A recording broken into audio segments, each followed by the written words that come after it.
and welcome to Hooking Up and Tracking Down Show. Ranger Boat Pro Stapper Steve Graff. And folks, you're listening to the Hooking Up and Tracking Down Show right here at 1130 The Tiger, KWKH in Shreveport, Louisiana. Today we have a special show. And by the way, Gary McCoy is out today. He is on vacation, Mike. Oh, I thought you meant knocked out. Somebody. He might be. Julie knocked him out. He might be knocked out. But real quick, we're going to also welcome a guy to the show. He's very familiar with everybody here. We're familiar with him. Hunter Mulliken, our HUTD field correspondent, and our guy that's our expert in the deer hunting world and just the hunting world in general. Hunter, welcome. Glad to have you, buddy. Glad to be here, Steve. Good to see y'all. Y'all both looking good, man. Yeah, well, hey, we always look good. Yeah. You know, you're always out there sweating when we're talking to you. This time you're in the air condition. Well, I actually sweated early this morning because I got to the woods about 6 today, but it was really nice this morning. And it took me a little while to break a sweat, but it was super nice this morning. This one of those days you cherish, don't you, Hunter? Exactly. I mean, in July? Yeah, in July. You don't expect this kind of day, do you? Hey, wait till Thursday and Friday. Yeah. It's supposed to be. Hey, honey, you're going to be with us for an hour, and we're going to be talking. I think we're going to delve back on, like we did last week, talk about the pros and cons and how to pick deer leases and stuff. But real quick, before we do that, people want to know, if they're listening to your advice, why they should believe you. I don't know. Hey, I can answer that. I can answer that. Well, his credentials. If you see his hand on the wall, you'll know why. You know, your credentials, what you do for a living. Well, I guess I'm out there a lot, you know, and I see a lot of things happening in the woods, and, you know, it's just... but you're a timber consultant, you're a biologist, you're a what? Well, more of a timber consultant, you know, and mainly I do, you know, management plans for clients, and I buy timber, and I see a lot of things in the woods that you don't normally see, you know, every day person. You know, I see lots of things going on. I see the season change in the woods, and it's fun. And that's important as a deer hunter, especially. Sure. Staying up to date what's going on in the woods. A guy like yourself who's in that business, that gives you a huge advantage when you're out there every single day doing that, doesn't it? Exactly. I mean, this morning, first thing right off the bat, got out of the truck, walked over the hill, and a big old doe and a fawn right there, jumped up out of a top right there, took off across clear cut there. You know, I've been seeing a lot of those here lately, so, you know, you get to see a lot of stuff. You know, one of the things that I've always tried to tell people, just because you're a deer hunter or even a good deer hunter really doesn't mean that you know a lot about deer. All that means is that you know where to go find one standing in November, December. That's it. That doesn't mean you know anything really about the rut. It doesn't mean you know anything about carrying capacity of the land, buck-doe ratio, parasite counts. Just because you kill deer doesn't mean you know a lot about deer. Right. And we're going to get to a lot of that today. Real quick, I want to thank our sponsors, Bayou Outdoor Super Center, Mustang Survival, Daiwa Rods and Reels, and BioBore Fuel Treatment. And also in this first hour today, Johnny Geis, Mike will be calling in for the final time today. He'll be making his final report from Lake Fork. I know, we're sad to see him go. We're sorry. Break out the Kleenex. Also in the third segment of this hour, more, again, we're going to get back to Hunter, more about hunting leashes. There were some things that Hunter and I talked about on the way home after the last show he did with us that we just didn't cover. And today, we may even open the line up for questioning, let you call in if you got a question for Hunter about, you know, a hunting lease or how to go about looking for a good hunting lease. We'll be glad to talk to you about that. Maybe Hunter can answer your questions. Also, in the final segment of this first hour, deer management philosophy. Why can't hunters agree on how to manage a herd? Is there a right or wrong way? And I think Hunter can also help us answer those questions as well. Now, Mike, I think hour 2, what we got coming up? Dr. Tommy Brown, local cardiologist, but also the owner of Heartland 1010, a 2,000-acre high-fence place right over the Texas line. Tommy's going to come in and sit in for the last hour, and he's going to talk about things like high-fence hunting. Right. He's got the best, one of the best places in the country. Oh, yes. Instead of driving to Illinois, Ohio, Canada, or something. Right. If you want a high-fence hunt, you don't have to go but about 45 minutes from town. But like you and I were just talking, the people that want to do, can do, willing to do a high fence hunt is a small percentage of the hunting population. Right. Not everybody can afford that. That's right, and not everybody wants to, because it just doesn't fit their parameters. But what Tommy is going to delve into a lot that's going to help everybody is food plots. You know, it doesn't matter whether you're under fence or outside of a fence. Right, if you're going to do a food plot, there's certain things you need to do around here. Nobody knows it better than Tommy does. Exactly. But also management. You know, management works inside the fence and outside the fence. Right. And he can tell you, if he's going to tell you how to manage trophy deer. He's not going to tell you how to manage the deep freeze. Exactly. You know? But they do go hand in hand. Right. If you want trophy deer, you have to harvest some deer. Right.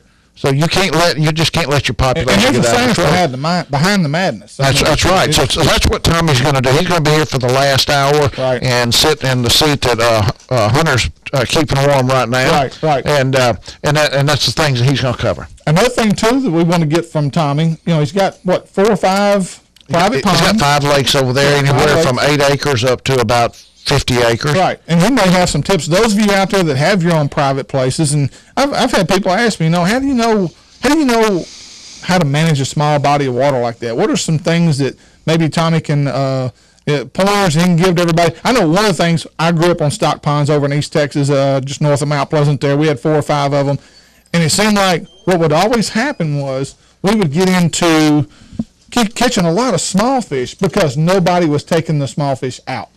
And it just really got to the point where, now I'm going to have some ears. Managing your fisheries is just like managing your deer herd. Right. Harvesting is part of management. I just got a text from Greg Whittington, one of the owners of Innovative Office Systems and a sponsor of our tournaments. Right. And Greg told me, and I didn't know this, but it doesn't surprise me.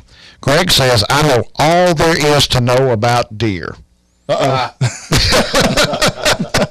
Greg actually killed one of the nicest deer that was killed in North Louisiana last year. Yeah. But he, it didn't fall back on his knowledge. It fell back on his right place, right time. Walt Bigby's place, and I think Greg fell out of the truck and his gun went off and killed the deer. But thank you, Greg. Now we know that you know everything. Sometimes you're better lucky than good, Greg. That's all I can say.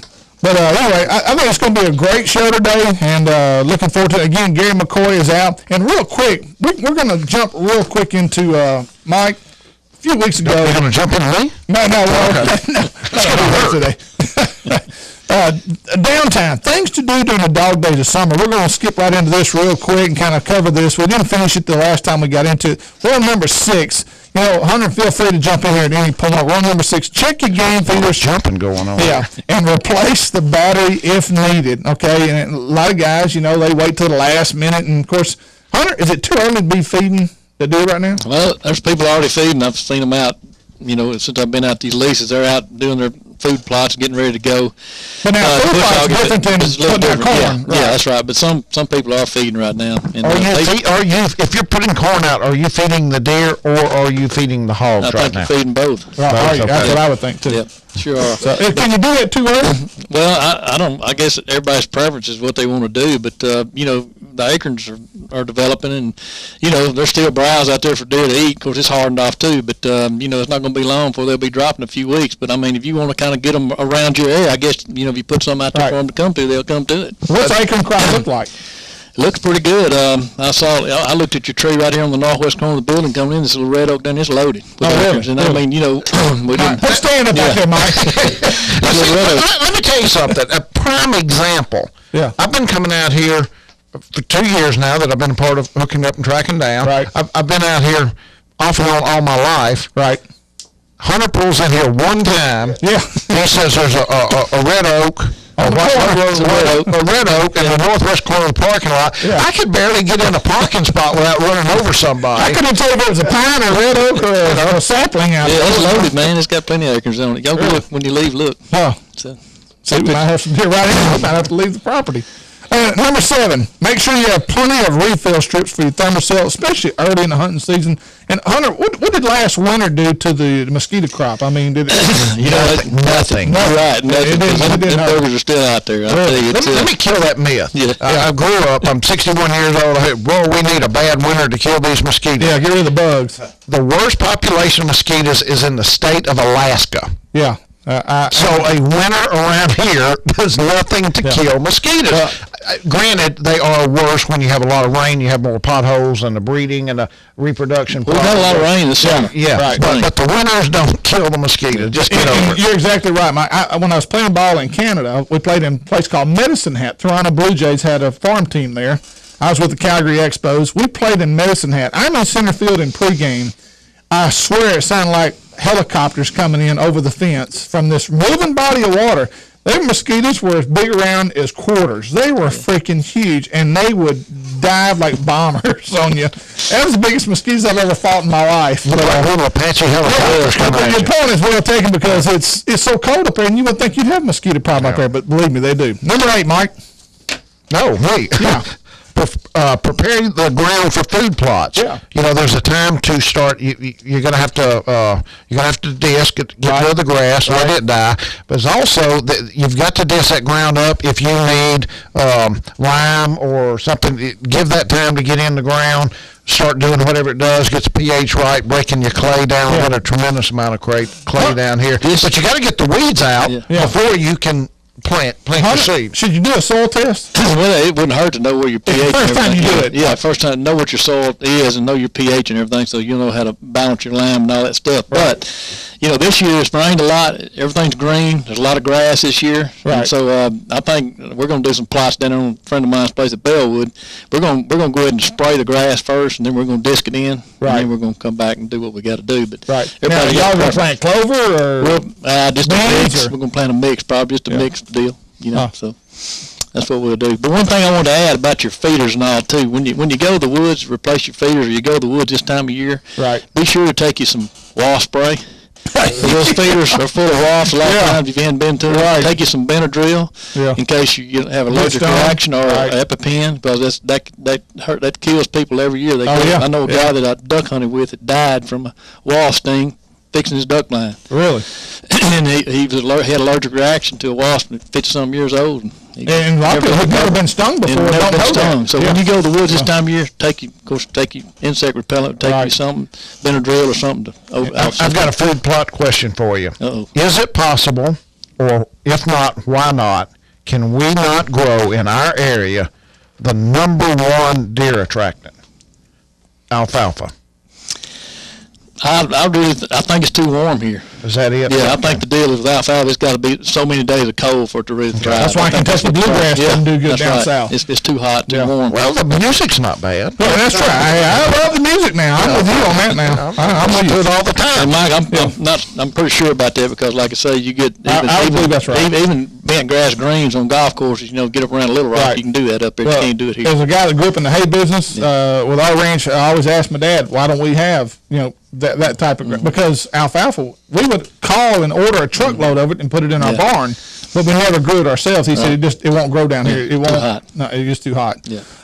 Number 9, take your ATV in. This is one of the most neglected areas probably of anything. A lot of guys think their ATVs will run forever. Some guys have never serviced them for 8 or 9 years, I've heard, but every year, and Mike Eccles raising his hand. I've got a Polaris Ranger that I've had for 9 years, and I still has the same tires on it. Same oil? I actually had somebody change the oil one time. Well, that's all right. And it's still got the same grass watered around the front axle that it had last year during duck season. So, Hunter, doesn't it also matter how much you use it? Yeah, that's right. I mean, you know. If you don't use it throughout the year, if you use it throughout the year, it's going to be okay as far as the battery. And a lot of times the battery just goes out. That's the #1 thing right there. You can't, those batteries are not worth a flip if you don't go out and crank it and run it every 2 weeks. Yep. If only I buy a battery every year. it's just like a boat. You need to use it. And one of the worst things for a boat is let it sit up. And number 10, make sure you take care of all your honeydew jobs around the house before hunting season.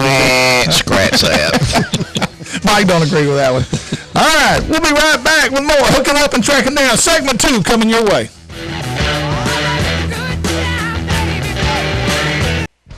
Toledo Fiberglass specializes in fiberglass restoration, offering fiberglass repair on all major brands of ski and bass boats. Al Drew and his staff will get you back on the water where you belong. Everything from metal flake scratches to recarpeting, Toledo Fiberglass can fix it. It's also home of the Gorilla Hull and the headquarters of the Minn Kota Talon Shallow Water Anchor System.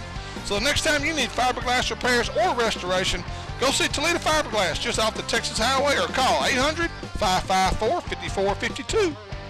You've heard the old saying, good things come to those who wait. Well, Natchitoches, the wait is over. John Abraham has just opened the best hunting and fishing store in Natchitoches. Cypress Knee Outdoors, located on Highway 6 west off I-49, has everything a hunter or fisherman could want. Top name brands Zoom, Santone, Pelican, V&M, and the new Uzo baits, as well as hunting brands like Primos, Duck Commander, Hoyt, and Federal. So don't drive to Shreveport Ellick anymore. Go see the guys at Cypress Knee Outdoors or call them at 238-HUNT. Welcome to the Natchitoches Shooting Range, where you can participate in many exciting activities, such as traps, skeet, 5-stand, sporting clays, cowboy action shoots, and many others.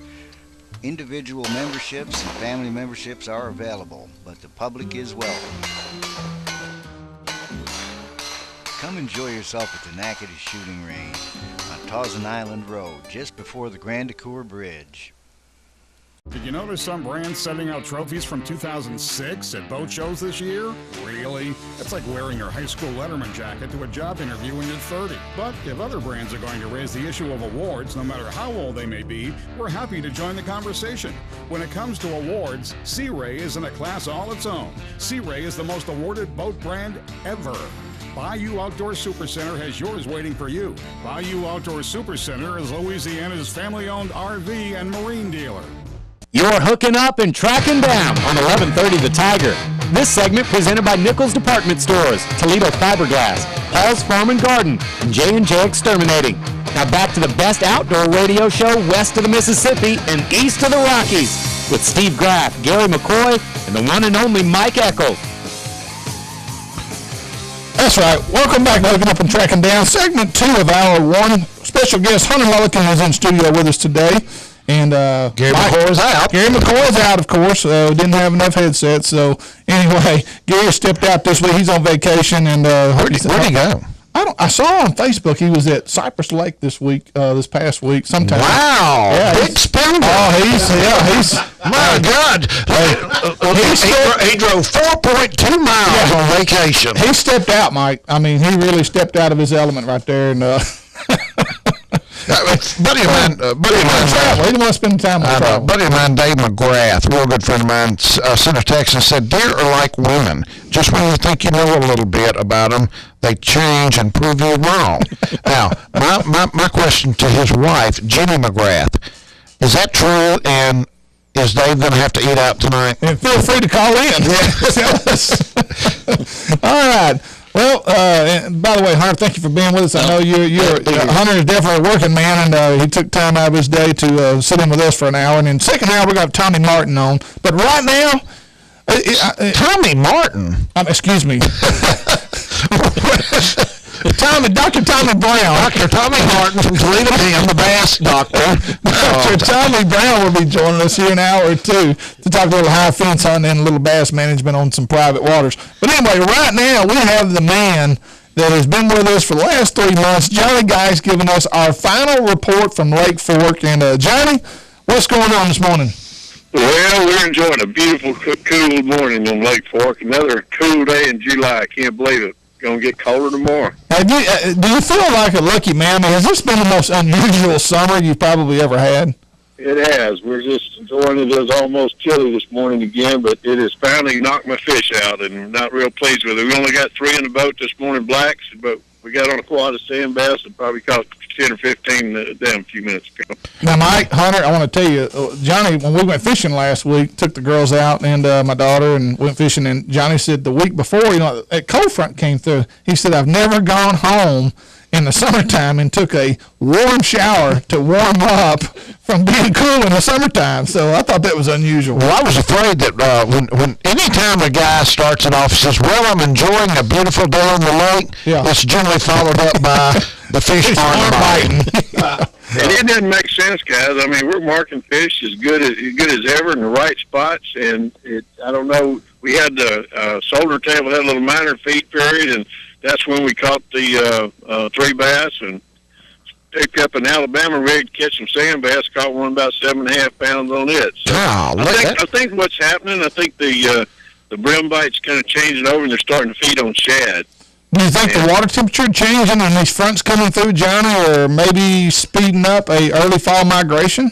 It's kind of acting like that. It's 84 degrees. I'm looking at the depth finder right now, and we've had 2 or 3 big bunches of sand bass come up chasing shad. In fact, I saw them all over the bottom of the boat, and I guess the sand bass are spreading them up when they're coming in.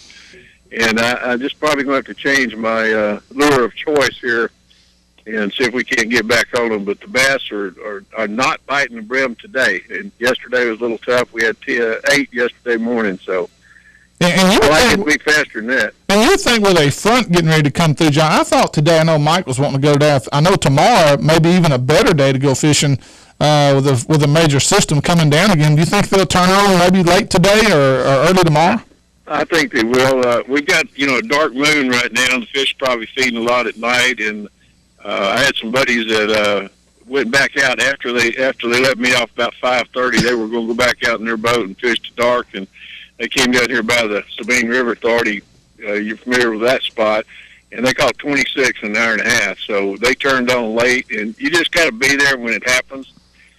But speaking of being there, guys, last time to talk to you guys, but I'm going to start back up with you probably January, February next year. Take a little time off to get ready for my deer season, and it's been a great ride. And thanks for our listeners. I've had a lot of good friends, new friends, and customers calling in and fishing with me this year. So we've had fun. Well, Johnny, I think we've benefited as well. Don't you think, Mike? I'm going to tell you what, it's a custom-made, ready-made segment. Yeah. That every week, that we know at this time that segment's going to be filled, and it's also going to be filled by somebody that's on the water, the best guide on Lake Fork.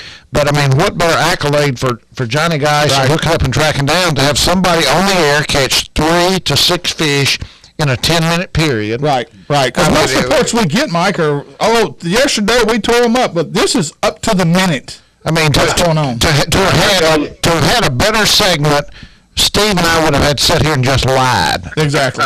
I mean, I told the guys a while ago we had to beat 6, and I said I'm not going to tell them they're going to be sand bass, but hey, we don't care. We just missed that flurry. Now we're sitting on the spot and need to move here. So if we'll be fixing a half day, but I told them they'd stick with me. We got one more hole. We're fixing to go. We got some good bait on, and we're going to catch a big old bass. If you're looking to book a trip with Johnny, and it's not too late, by the way, just because it's a little slow today, I mean, I'm telling you, folks, this will go on, Johnny, what do you think, mid-August, maybe late August? It usually does. Just watch my Johnny Guys Fishing Guide Facebook page. I'm going to post daily on that of our trips, and we'll keep in touch with them. And if anybody wants to book a trip, my number is 972-800-3882. And it's Lake Fork, and it's LakeForkBigFish.com. I'm sitting here looking at the website right now. Johnny's got photos, fishing reports. If you have frequently asked questions, it's just a one-stop shop on the website as far as what information you need to go out with Johnny Guys and what's going on Lake Fork at that time. So feel free to give him a call or go to his website. So. Well, Johnny, again, we can't say thank you enough. I can't say thank you enough. Mike didn't have the opportunity to go experience what me and Gary got to experience, and as well as my daughter and the Lady Demon basketball players. But, hey, I just want to say, and I'm not saying just because you're on there, you do a great job. You're a great host. You're just one of those people that you're easy to get along with. You just do a great job. And one thing I like about Johnny Guys is he's got a GoPro set up on his boat. So he's videoing a lot of the footage that's taking place in his boat in terms of the girls and the guys catching fish. And he'll email you that copy at the end of the day. And so you've got something to take home, something to load on your computer to show family and friends. And I think you just do a great job with it, Johnny. Yeah, on my Facebook right now is when the 2 gals from Lady Demons came up, and they both got 2 7-pounders on at the same time, and of all the yelling and netting and big fish jumping, I tell you, it was wild. Yeah, it really was. Guys, I got to roll these guys up here, and we're going to go catch some big ones, but I do appreciate it, and hope y'all can get back. And Mike, you still got your trip, man. I was going to correct Steve, which I like doing all the time. You said I didn't have the opportunity. I have had the opportunity. I just haven't done it. Donnie has told me every week that I've still got a trip coming over there. Right. And you just haven't taken advantage of the opportunity. That's right. Johnny, thank you so much for the opportunity, and I will take you up on it, buddy. Well, I caught my first bass in about 3 months casting a while ago, so that was kind of fun. I might pick up the rod, put a big flutter spoon on. We might start changing up tactics a little bit. But I'm not giving up on the brim bites yet. And I want to go with you when you go to, I think it's Lake Gilmer, you're going to take me. I want you to show me that drop shot technique. I'm serious. I want to make that trip with you. Just let me know when you're going. Okay, guys. Well, appreciate it so much, and y'all come see me. All right, guys. Thank you. That's kind of on his drop shot. You throw a drop shot, Mike? I have a little bit, but I wanted to ask him something, but I know he needed to go.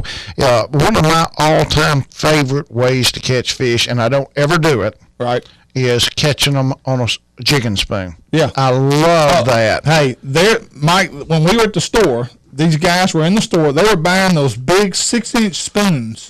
Mm-hmm. And a casting spoon's what it is. I think Kelly Jordan's caught a couple of fish on them over there at Lake Fork, and I think that's where it kind of kicked in. And then they went to Kentucky Lake and did well with them. They're catching them on those big spoons over there right now. A casting spoon, you throw it way out. I'm telling you, it looks like throwing a big old knife or a fork or spoon out there. I mean, that thing's huge, and they're catching fish on those right now. That's good. I want to tell you a story. Well, you got a couple of minutes for this segment. I don't know what the correct term for this, but if you live in a house, or people get used to you get in a routine. You get anything you do. I mean, you know where something is. You reach and grab it. You walk around furniture. You move around stuff. And I guess that's the way blind people are. I mean, they just know where everything is, and you react without thinking about it. I think it's called muscle memory. A lot of it is muscle memory.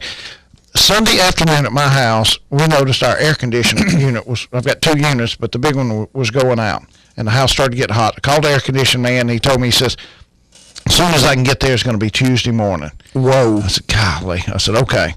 So Sunday night, I realized that you're sleeping with no clothes on. Yeah, well, and it's still hot. Yeah, that's a picture I'm sure everybody wants to see. But we've got a rather large master bedroom with a big king-size bed, and at the end of the bed, we've got 2 recliners and then a space and a cabinet, and we got TV and everything. And the ceiling fan is actually over the foot of the bed and the 2 recliners. Right. Well, I realized that if I got in the bed and actually put my head at the foot of the bed and turned the ceiling fan on wide open, that I could actually sleep somewhat comfortable. Right. So that's what I did. But if you think about it, if you get in the bed, I've slept on the same side of the bed. If you look at a bed from the foot, the left side, which 95% of the men sleep on that side. That side I'm on. And there's a reason for that if you ever want to talk about that. Okay. But if you turn and put your head at the foot of the bed, it's actually like sleeping on the wrong side of the bed. I agree with that. It is. Yeah. In the course of 2 nights, this is a true story, one time rolled in my sleep thinking I was rolling to the center of the bed and fell completely out of the bed, hit the floor like a big sack of potatoes. Another time I went to move my foot thinking I was moving it towards the center of the bed, and I kicked a glass of water and a clock radio off the nightstand up there at the headboard. Dang. And I got up out of the bed thinking I was headed towards the bathroom and wound up peeing in a flower pot over upside the TV. Straight into a wall. Yeah. Where you thought there was a door opening. Yeah. Oh, man. Again, folks, if you want to give Johnny Geis a call and or Mike Eccles about sleeping pointers, call Johnny. I'm over and getting you Ben and show you how to do it. Yeah, here you go. Call Johnny Geis for a trip in Lake Fork, trip of a lifetime. 972-800-3882. And, folks, we'll be right back with more Hooking Up and Tracking Down on AM 1130, The Tiger. Honey, you ought to know. Now you move.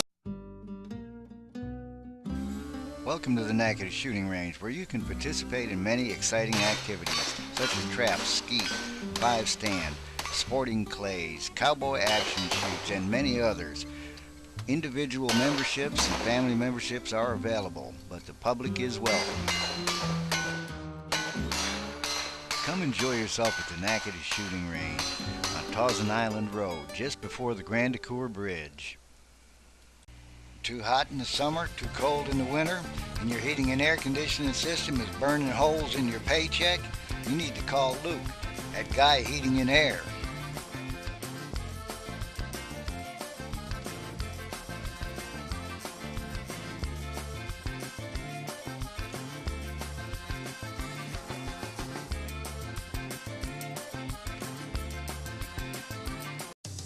legendary quality. At Ranger, it's an unparalleled commitment to incredible strength. With the industry's only pull-truted transom, we don't rely on the upper deck to support the transom and motor. It's a difference so strong, we sliced off this rear deck to show its independence from the transom. From total performance to your peace of mind. Cut open the whole story at rangerstrong.com. When I go shopping, I want camo, fishing tackle, guns, hunting gear, work clothes. And when I go shopping, I want home decor, gifts, children's and baby clothes. Fortunately, we can both get exactly what we need at the same place, Nichols. All the name brands you can find in the big city without driving to the big city and paying big city prices. Nichols, keeping folks happy since 1914. You've heard the old saying, good things come to those who wait. Well, Natchitoches, the wait is over. John Abraham has just opened the best hunting and fishing store in Natchitoches. Cypress Knee Outdoors, located on Highway 6 west off I-49, has everything a hunter or fisherman could want. Top name brands, Zoom, Santone, Pelican, V&M, and the new Uzo baits, as well as hunting brands like Primos, Duck Commander, Hoyt, and Federal. So don't drive to Shreveport Ellick anymore. Go see the guys at Cypress Knee Outdoors or call them at 238-HUNT. Hooking Up and Tracking Down is on 1130 The Tiger. This segment presented by Toledo Bend Lake Country, Commercial Power Equipment, Ranger Boats, and Bob Seeley Outdoors. Home of the $1 million Big Bass Splash. Take it away, guys. Folks, welcome back to Hooking Up and Tracking Down. If you're looking for that next motorhome, sometimes, not a motorhome. Where am I at here? You know, that's the reason you don't let me do these, because I might mess up. Well, the Bayou Outdoor, I was thinking Cypress Knee Outdoors. Now, if you're looking for that motorhome, the football season right around the corner, now is the time to look for that RV motorhome from Bayou Outdoor Supercenter in Bossier City. Top name brands like Tiffin, Fleetwood, Forest River, Dutchman, and many more to choose from. Don't waste time making hotel reservations for the next football game. And you could be at the big game on your very own hotel on wheels, tailgating with friends and family up close and to all the action with all the conveniences of home. So stop in, let the great and wonderful sales staff of Bayou Outdoor Supercenter show you their great selection of RVs and motorhomes. That's Bayou Outdoor Supercenter, located on Texas Street in Bossier City. Got that straight? How about that, Mike? That's pretty good, wasn't it? Well, it was a lot better than I thought it was going to be. Okay. And by the way, we got Hunter Mulligan sitting in with us, and we're going to get to Hunter again right here. And if you'd like to make a call and maybe ask us a question, or specifically ask Hunter a question about hunting leases, feel free to give us a call, 320-1130, 320-1130, and Hunter may be able to answer. If he can't answer your question, Mike will make one up. He'll be able to answer for you. Got absolutely no problem with lying. So we'll figure out a way to get an answer. I've got a question for Hunter right now that you probably, this is not your field of expertise. Billy Phipps called me today. They're going to start pulling Lake Bistineau down August the 4th. Billy lives on the lake. He would like to dredge a canal out from his bank out to deep water. He knew absolutely nobody to call. Do you have any idea to do something like that? What permits, who you have to go through? I'm sure you do any kind of digging on a body of water like that, especially a public lake, you'd have to notify the Lake Association. The Lake Association. Yeah, I would think so too. Well, there's three parishes govern Lake Bistineau, and they all three think they're in charge. Oh, really? So so I don't know who to call. Then. Yeah, but anyway, you don't know the answer to that. I don't. Okay. I don't. I'm sure you'd have to ask somebody. I wouldn't do it without asking somebody. Okay, let's ask him something he does know. Okay, now when I don't remember what it was you alluded to when you called me after the last show. You said there were some things we didn't talk about that you thought we needed to bring up. On leases, one thing we didn't talk about too, when you putting box stands up, you don't want to put them in the middle of a company road. Where you got a haul road. A lot of people you'll see deer stand to be in the road. Beside the road, because those log trucks are wide, they're heavy, and right. You don't want to do that. Also, too, gate placement. Some people want to put the gate right beside the road. You need a throat in a gate. In other words, 40 or 50 feet off the road where your trucks can, where it funnels into the gate, because log truck stops in the road, that's a liability, that's a safety hazard right there. So you want the trucks to be able to turn in if they have to stop to open the gate. Right. So you want your gates offset. Some leases require that you have gates to certain specifications, right, with pins and all kind of stuff. So. Now, Hunter, I got a question for you. Okay, let's say I've got a lease and it just got cut over early this summer. Mm-hmm. So there's a good opportunity. Of course, now you're gonna have a lot of new browse coming up this during hunting season. A lot of people will say, "Oh man, they cut my darn place. Now I'm out in the open." What should a guy do? Is there a certain thing to look for when you get in a cut over like that? I know deer don't necessarily leave the country. They will still be around there, won't they? Oh yeah, they'll be around, and hopefully if it has you want to find a stream or a water, a secondary drain in that cut over. Hopefully the company or whoever set it up left a good SMZ, which is stream side management zone, where you got hardwoods on each side of the creek. That's an excellent place to go to, because a lot of times when they site prep that thing, they'll put a fire break around the SMZ. You can put your deer stand on the fire break or close to it, and those deer are going to follow that contour. They're going to stay next, because hopefully you're going to have some, good oak trees. I try to leave wide SMZs when I do mine. Right. I mean, it's good for water quality and shade of the water, and to, keep erosion from happening, especially if you got a lot of slope. So if you want to get close to that SMZ, or maybe a corner where you got some transition and some edge effect from another stand or something. Right. I've got a friend of mine who used to hunt over around the Homer, Lisbon area that actually killed 2 good bucks, almost mountable, hunting clear cuts that were burnt. And I'm talking about smoke still coming up. Yep. Yeah. Where everybody else would have been devastated, and he killed these deer walking out with smoke still coming up. Wow. Well, when you open up that ground, when that sun hits that ground and everything starts sprouting back, it's a pretty fast process, and you got a lot of young, tender vegetation, just like you said a while ago, Mike. It's a salad bowl, really, for deer. A deer is a woods goat. That's what a deer is. And they're going to go out there and get in that new area. Because, we put sets in before, getting ready to log, and, next morning you come out there, deer have come out there already checking it out. They're curious, and they're going to... Now, one thing you can learn, too, about your property, let's say you cut over 500 acres, and they just did a complete cut over. You can see the terrain a lot better as to where the sloughs and the gullies are.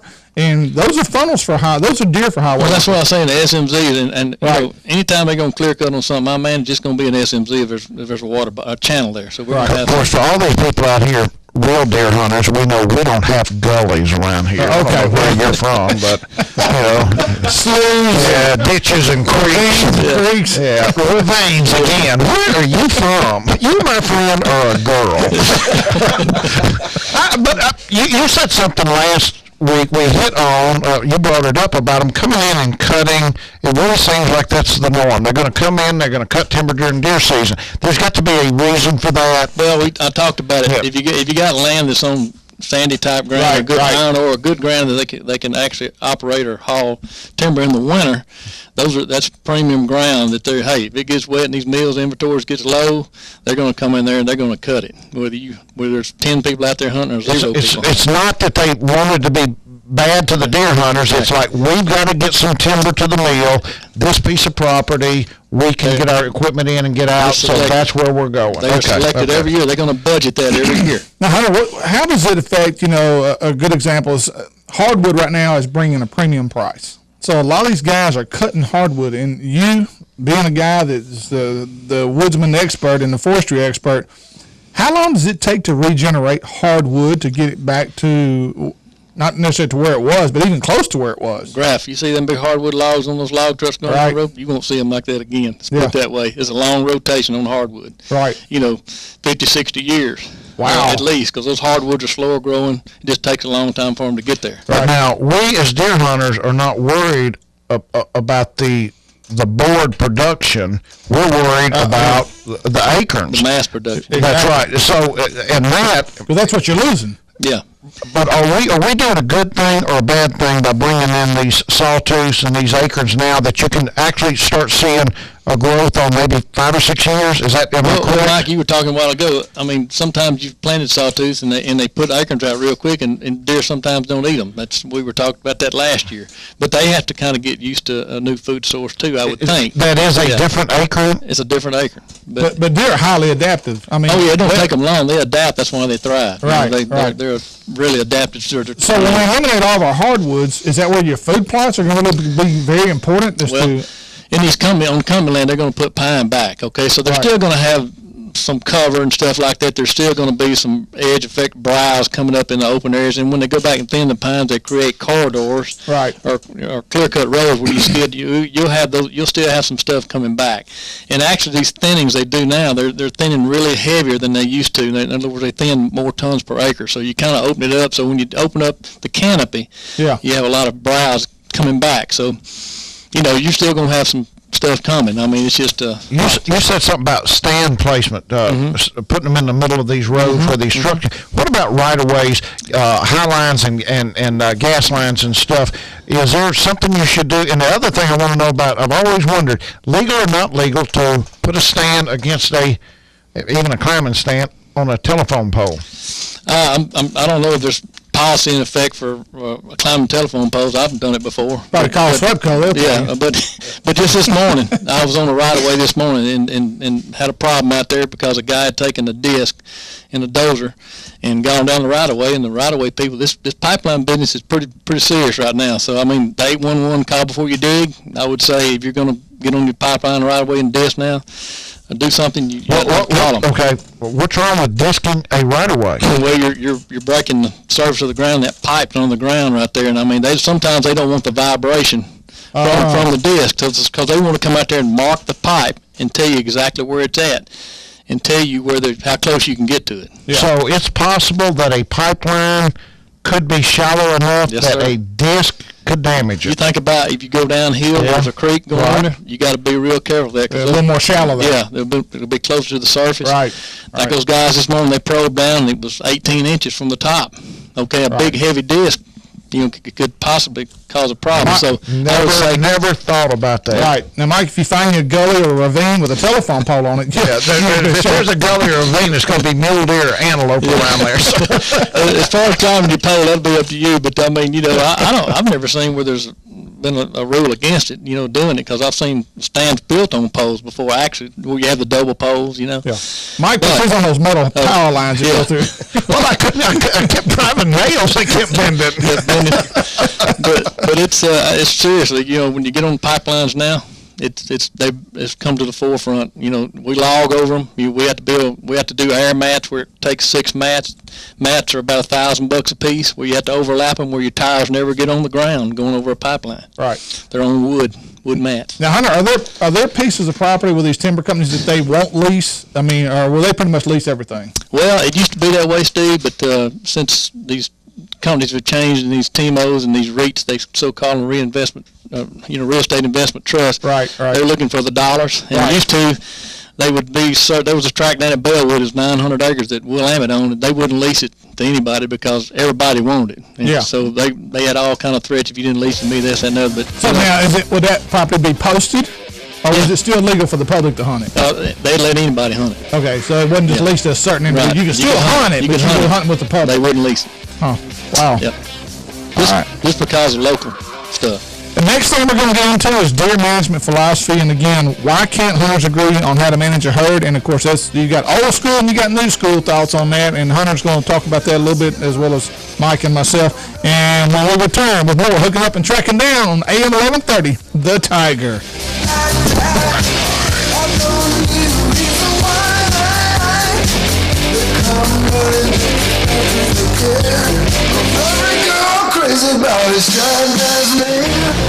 Looking for a place to get away from it all? Look no further than Red River's Midway Marina in St. Maurice. Owners John and Kemp Nelson invite you to stop by for lunch or come in and rent one of several cabins for the weekend. RV hookups, and a nice boat ramp that leads to some of the best skiing and fishing on Red River. Fully stocked bait and tackle store with gas pumps on and off the water. So book your next trip online, midwaymarinastmaurice.com, or call 318-646-0097.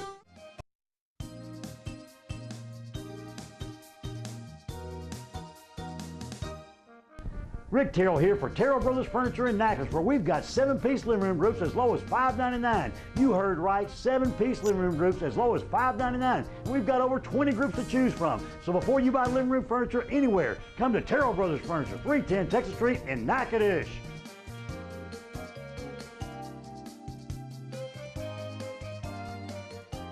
Did you notice some brands sending out trophies from 2006 at boat shows this year?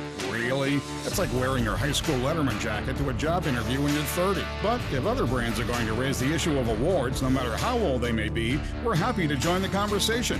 When it comes to awards, Sea Ray is in a class all its own. Sea Ray is the most awarded boat brand ever. Bayou Outdoor Supercenter has yours waiting for you. Bayou Outdoor Supercenter is Louisiana's family-owned RV and marine dealer. I am for the child who's had 7 addresses in a single year because she's in foster care, because her father abused her, and her mother couldn't believe her. She is the child I am for. I am a CASA volunteer. I am you.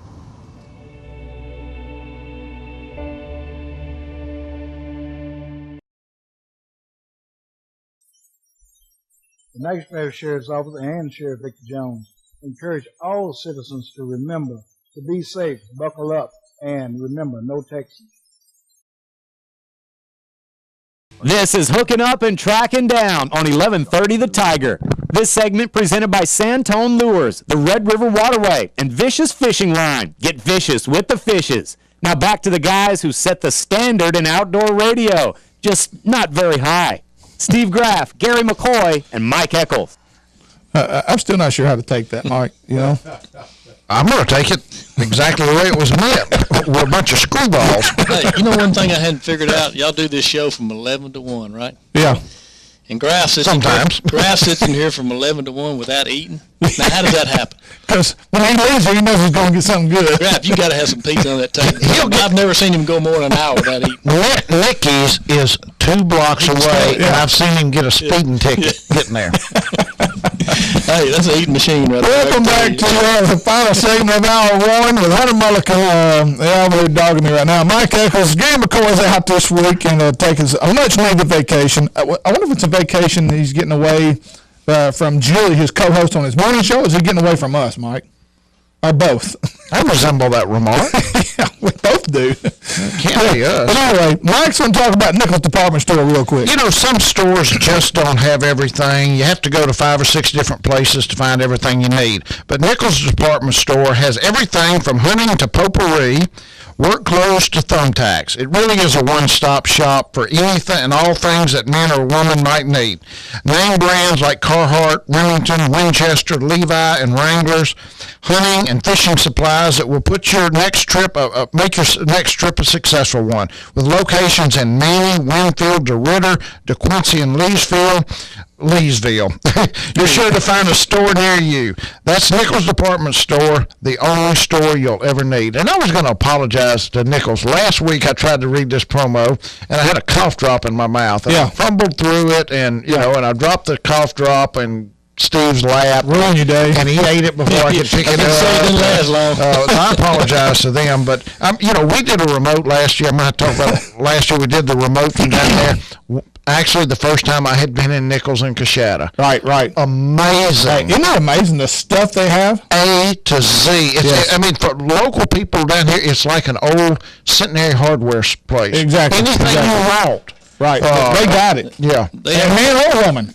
Great selection of guns, too. Oh, yeah, they do. They really do. And they always got great deer stands, feeders, everything. Grills, the name that they got it.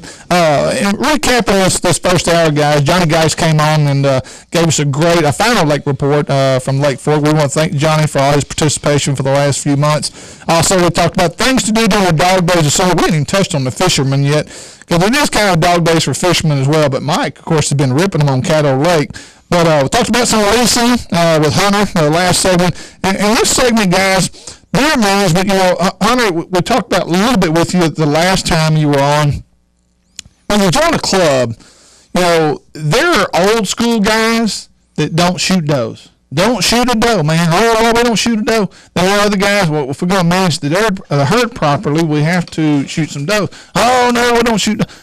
How do you get everybody to agree, Hunter, on the same philosophy? I don't think everybody will agree at the same time. But you just got to have a majority that kind of rules those kind of deals, because these companies have gotten away from having biologists and stuff out there on those big sections of land because they don't return any value to the sheriff. They don't have, so the club kind of becomes the monitor or the manager of the land, because nobody's out there keeping counts. They don't do that. There's 1 or 2 companies that do that anymore. Right. They have a biologist. Right. They actually ask for job bones and counts and stuff like that. So now can you ask the LDWF to come to your place? Yeah, they can do it. I mean, I don't know what the rules are on some of the company land. There may be some liabilities there or something, but on the private tracks, as long as they got permission to be there, they can do it. Right. And they'll give you an idea of your buck-doe ratio, your population, and all that. So, and they might even do some on carrying capacity too, Mike. I don't know how they figure all that, but there's a way to do it, and they may do it. I'm not sure. But again, getting everybody to agree. Yeah, not everybody's going to agree. Yeah, I guess the more members you got, the worse it is, the harder it is. It is, and like we talked about last week, some people just get in a deer lease just to go out there and cook, hang out, and drive their four-wheeler, whatever, and they just, they just come for the social part of it. They never hunt, and all that. So if they kill a deer, great. Yeah, and usually the guys that are really serious, they're there year round. They go year round, and then these guys that I'm talking about, they show up in September and they do a little thing, and they come back in November and around Thanksgiving, Christmas, and they bring their kids and grandkids. But that's a good thing. And 2 or 3 days in that camp, you know who those guys are. Yeah, you do. You figure them out real quick. How many times have I heard a guy say, "Well, he's paying, he ain't gonna hunt." Yeah, somebody don't have to worry about. Right. So you know what I'm talking about. But I mean, I'm not. I mean, if you pay your money, you should be able to do something. I'm going today at 3:00 to resolve some issues on the lease today at 3:00. Oh, really? And it's a hunting deal. It's because they can't agree, or you're like a mediator, or what? Well, I guess I'm going to be today. Wow. so I mean, I've got to. No, it's going to be hunter-law. Yeah. Well, I mean, I'm going to, because I know the place, and I mean, there's one guy's got some people in his family wants to hunt, the other one's got people in his family wants to hunt, so they got to agree where they're going to hunt. Yeah. Yeah, and you're going to set the boundaries. Well, I'll help them set the boundaries. I'm not going to set them myself, but I'll help them. All right.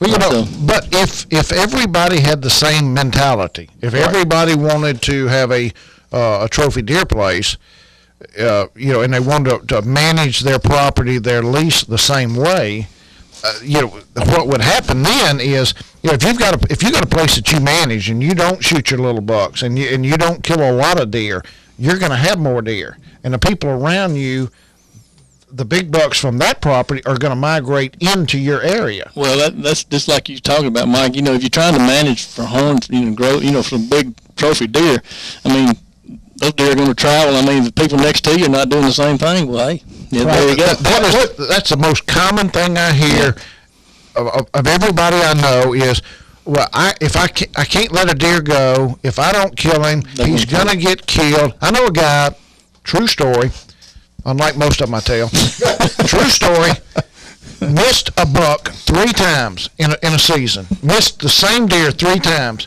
But his philosophy is, if I don't kill that deer, he's going to get killed 30 minutes later on the next lease. Yeah, by somebody else. Okay. Yeah. You miss the same deer 3 times. Yeah. That shows you that deer strikes you out because you let one. Well, just because you let one walk does not mean he's going to be shot the next day. Exactly. And that's probably where you have to know the mentality of the people on the lease next to you, probably, huh? Probably so, because I mean, if they're shooting anything that walks, that it gets him into dogs and stuff like dog and stuff. Is the lease next to you run dogs, or don't run dogs? You get into stuff like that. Now let me ask you this: is it harder to manage a larger herd of deer? Say you got a lot of deer on your place, and then you got another place that you don't have a lot of deer. Which is there one harder to manage than another? I don't know if you call it harder to manage. I think the place that has, depending on what's there, of course, Steve. I think where you have less deer, you're probably going to have better quality deer. Right. Because they're there, and I mean, they're going to take advantage of what they got. And, right.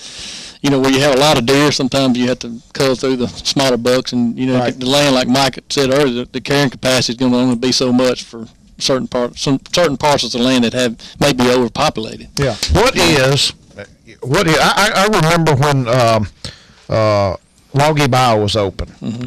Tom Borland was the first biologist for a timber company that I ever met. International IP. And I can remember him saying, I think, that at its prime, Logie Bio, which was like a zoo, I think it was a deer to 13 or 14 acres, and that's almost unheard of.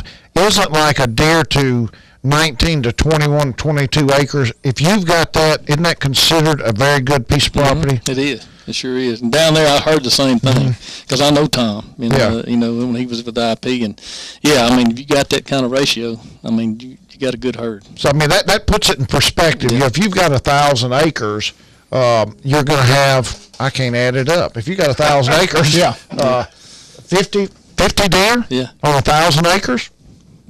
And you think you got, that's not a lot of deer. But that sounds like a lot of deer. Anyway. That's a good ratio. Yeah, and you buck to that ratio, you want to be 1-to-1. That's a great. You think about how much deer move around in a day. I mean, unless they're in a fence, I mean, they're gonna move. They move to different locales, especially during the rut. Yeah, now, and colonies of does are here and there. Hunter, overall in Louisiana, especially let's just say North Louisiana, that's what you're most familiar with because that's where you work the most. What is the buck doe ratio probably? What's a good ratio probably? Is it a lot more does than there are bucks right now? I mean, is it? Well, I don't know the exact ratio, but I think it's. But people are doing a better job of making it. They are because they go to killing does. I mean, they know they got to take a few, and they realize, like some clubs have rules where, hey, you don't kill a buck before you kill a doe. Right. And try to pick an older doe. Something like that. But, Steve, number wise, I don't know. 5-to-1. I mean, 6-to-1.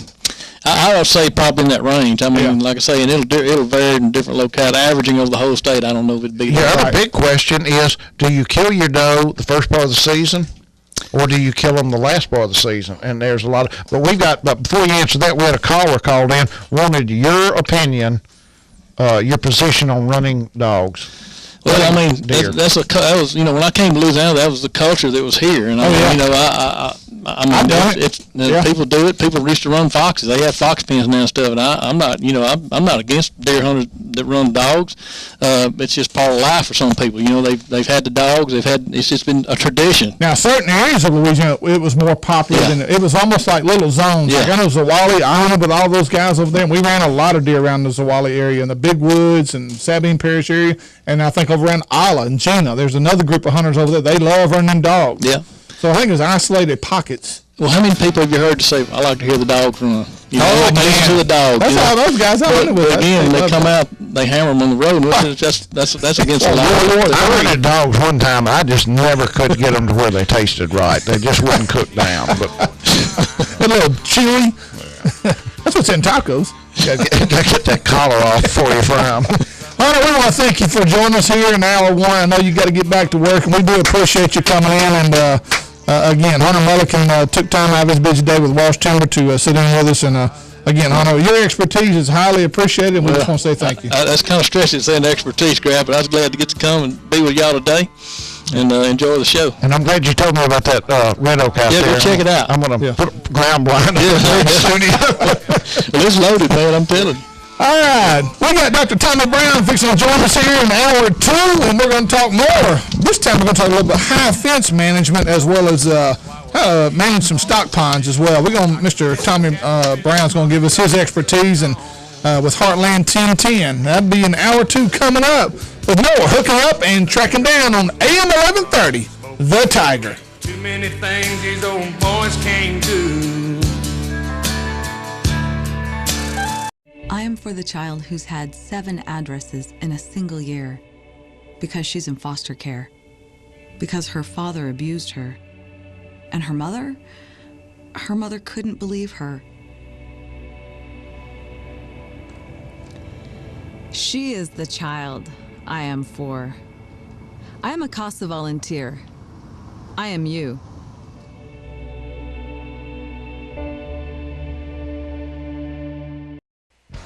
Toledo Fiberglass specializes in fiberglass restoration, offering fiberglass repair on all major brands of ski and bass boats.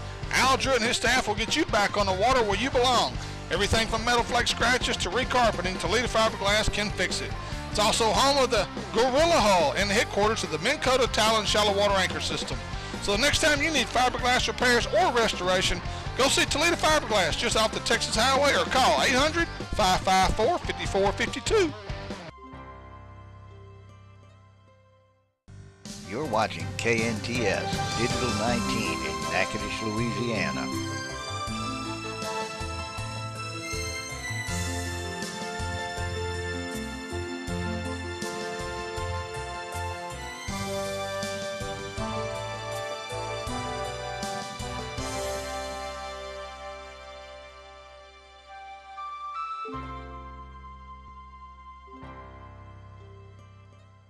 You've heard the old saying, good things come to those who wait. Well, Natchitoches, the wait is over. John Abraham has just opened the best hunting and fishing store in Natchitoches. Cypress Knee Outdoors, located on Highway 6 west off I-49, has everything a hunter and fisherman could want.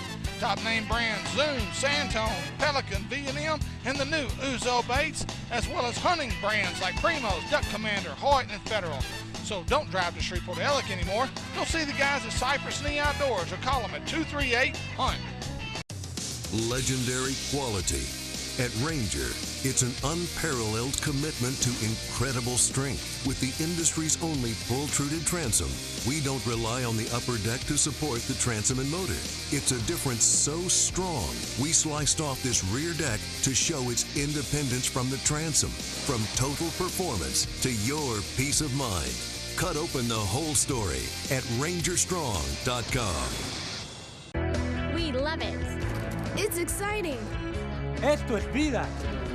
We wear it to be safe. We're teaching our kids about safe boating. We all love this life. Wear it and love the life. This message brought to you by the National Safe Boating Council. Too hot in the summer, too cold in the winter, and your heating and air conditioning system is burning holes in your paycheck? You need to call Luke at Guy Heating and Air.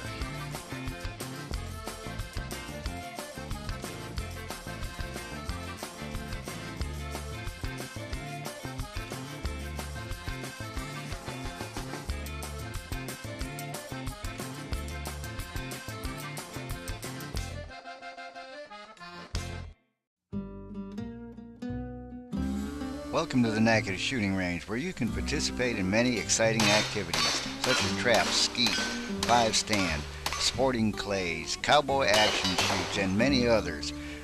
Individual memberships and family memberships are available, but the public is welcome.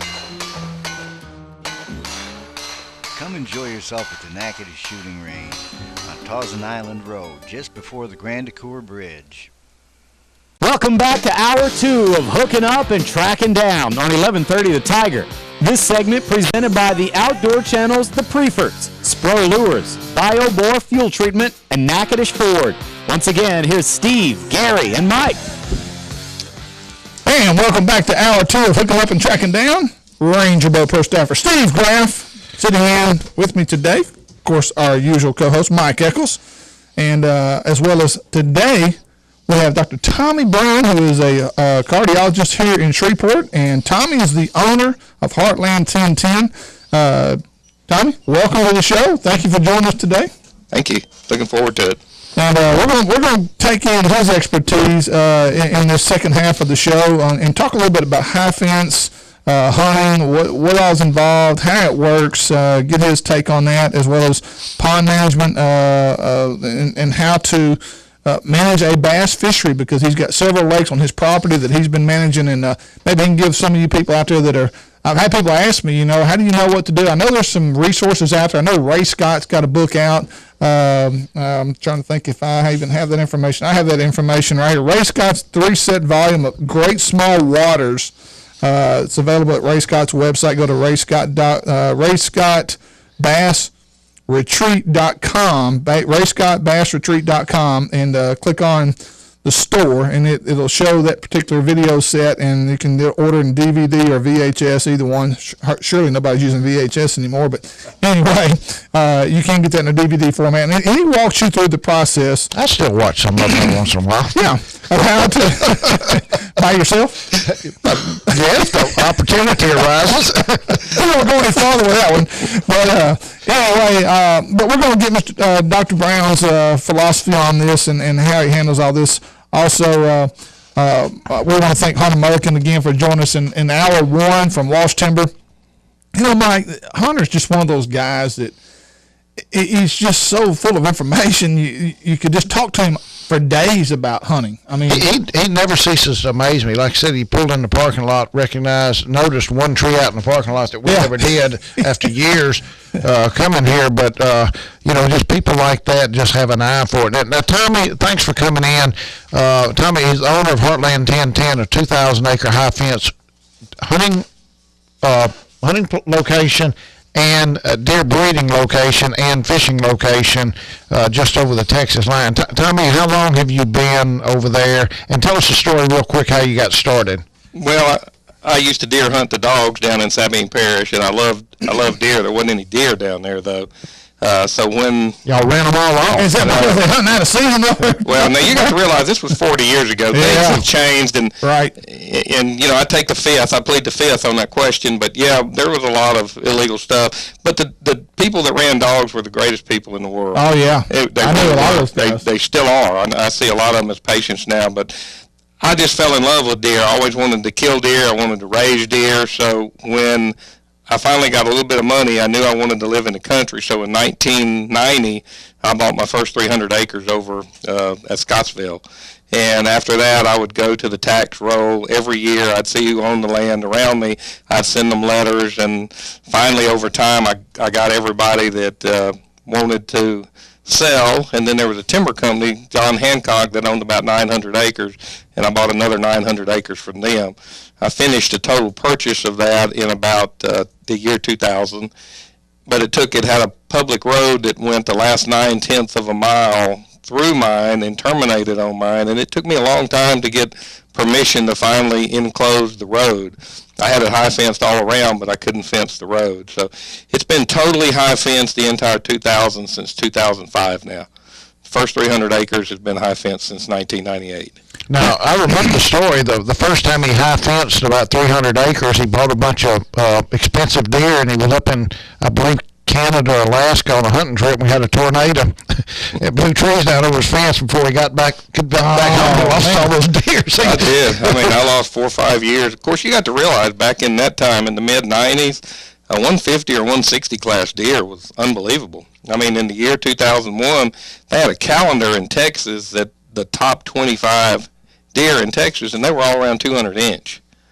You know, last year I went to one breeder to look at it, and he had 15 300 inch deer that were 3 years old. So the breeders have really increased the horns on these deer. I don't know where it's going to end. That was my next question. So, Tommy, where does it stop? I mean, how big a deer can we grow? Well, you know, about 5 or 6 years ago, they broke 400 for the first time. That's just like 5 or 6 years ago. That's as big as a world record elk. Last year, the world record deer was over 650 inches.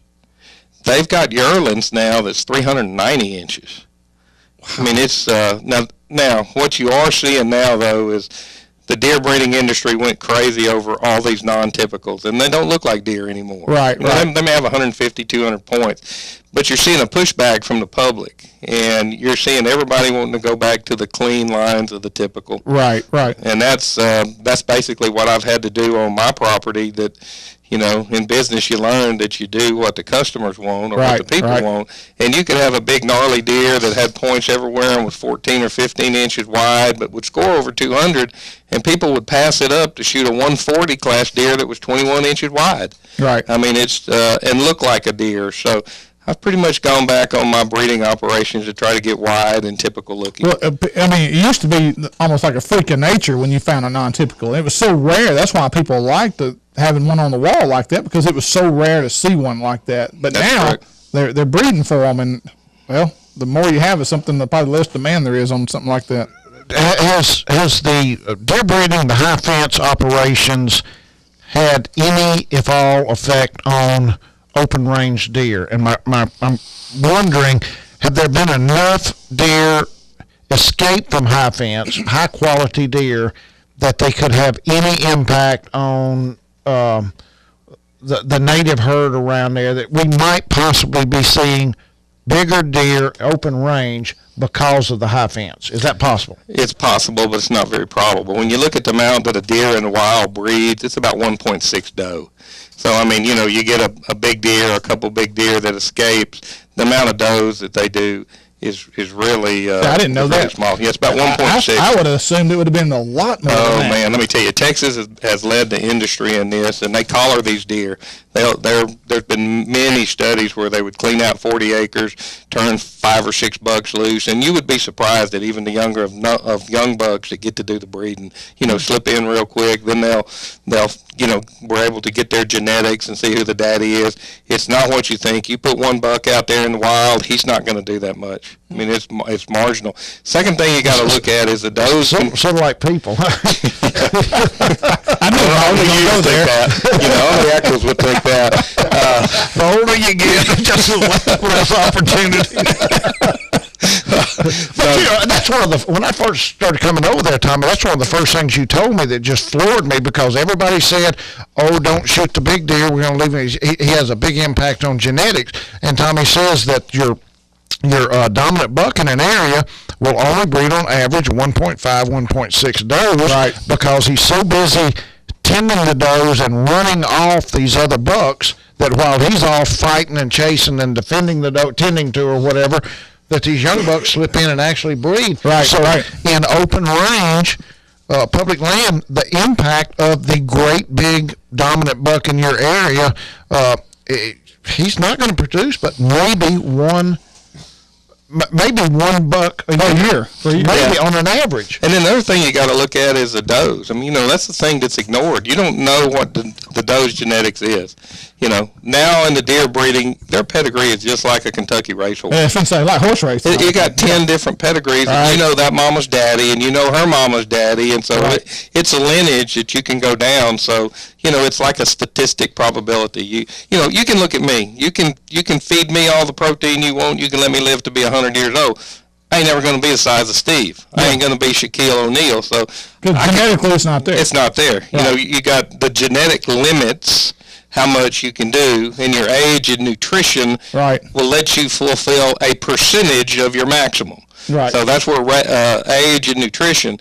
But before, Mike, I started bringing deer in the 90s, I had that 300 acres that I tried to do with native deer. And let me tell you guys, these people that are killing these 140 class deer on open range, those are huge deer. Yeah. I mean, I had them fenced in 300 acres. I fed them. I proteined them. I could get a 150 deer. I did that for 5 or 6 years. I could not get any bigger than that. So when you see down around Loggy Bayou still, you see these 160s, 180s, those are tremendous. Those are deer a lifetime. Those 1 in a million deer score 170 in the free range. Right. I mean, so those 140s, those are huge deer. Those people who manage and do stuff and kill those 140s on public land, those are good deer. I would venture to say that the average hunter, public land or lease, not high fancy, average, I bet you 1 out of 10 never even see in 20 or 30 years hunting a 140 class buck in the woods. I would agree. Yeah, I mean, I killed one on the river, on Red River, right where the Locking Dam was. That was about 145. That was the only deer, and I was probably in my mid-30s. It's the only deer that big I'd ever seen. Dr. Tom, real quick, I want to go with, I put together a list. This is a list I put together myself. Advantages of hunting a high-fence property. Number 1, I put pretty much guaranteed hunt. I mean, is that safe to say? I mean, not every, if you can shoot straight and, I mean. No, that's not true. That's not true. It's not true. Now, I'm going to tell you, you're going to see deer. And this is why when Mike comes in, if you'd come in, you'd see deer around my place all the time. Right. The deer, when they become 4 years old, they become a totally different animal. I turn them loose. The deer that I raise in pens, I tag them, and I turn them loose at 1 year old. We don't hunt them until they're either 4 or 5, depending on who's their mama, who's their daddy. So they got 3 years, 4 years that they get accustomed to 2,000. And my place is pretty rugged. Yeah. When we had a trail camera out, this was 2 years ago, we had 22 bucks that we identified we wanted to kill. We killed 3 of them and saw 2 others. So there's a lot of the bigger, older deer that you don't see. Right. So I would not say it's guaranteed. You do have a better chance. Right. And that was my second one. Chances of dropping a trophy buck are greater. A lot greater. Right. And the third one I put on here, you don't have as much time invested in the hunt. That's also an advantage of hunting a place like yours. That's correct. Usually we do 2.5, 3 day hunts, and we have about a 75% success ratio. And of course, on a high fence lease, they actually have a management plan in place for trophy deer. The fifth one I put together, you have zero investment in a stand or a food plot. You have nothing invested in that, so you're not having to go out and do the labor yourself. That's correct. The 6th one I have you, the 7th one, safety. Everyone knows exactly where you're hunting, including the property owner, and that's for safety purposes as well, so you're not hunting on top of each other. Number 8, most will prepare and package the deer after the kill. That's correct. We clean them, cape them, hang them in a storage, and we actually even usually have to fill out their permit, but we'll take their deer to wherever they want to get it processed. Right. So other than maybe dragging the deer back to a four-wheeler or putting it on a four-wheeler, that's about and a photo session, that's about the only time they're going to touch the deer. That's correct. Except we have to use the front end loader of our tractor because most of our trophy deer weigh almost 300 pounds. Right. Wow. Yeah, you don't want to be toting that over your shoulder. You don't throw that over your shoulder. No. And the last one, they put good accommodations, and that's in most cases. Most of these high fence areas have really good accommodations for the hunter. That's correct. And then the 10th one, in and out, usually within 3 days with the trophy buck in hand. That's probably, I would think, an average. That's what I said in my head, maybe 3 days. That's about right. I think we have over 75-80% chance we can get you a trophy in 3 days. If you don't, then we get you back. We work out a mutual time, and we'll get you back. Right. Good deal. We're going to take a quick break. We'll come back with more with Dr. Tommy Brown and Heartland 1010. Mike Eccles, Steve Graff, Gary McCoy's on the break. We'll be right back with more Hooking Up and Tracking Down on 1130 The Tiger.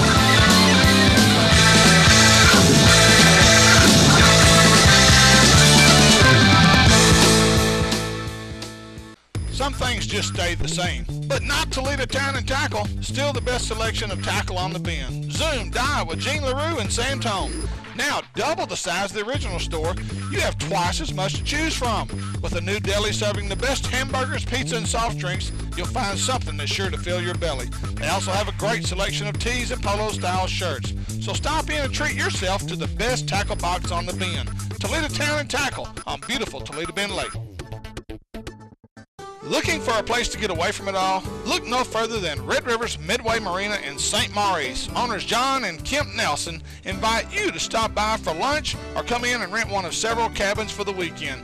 RV hookups and a nice boat ramp that leads to some of the best skiing and fishing on Red River. Fully stocked bait and tackle store with gas pumps on and off the water.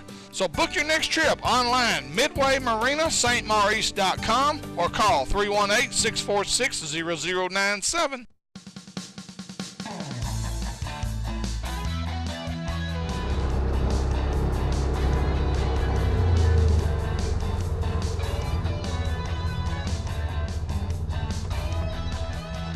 Hello everybody, Ranger Pro Staffer Steve Graff with the Hooking Up and Tracking Down show.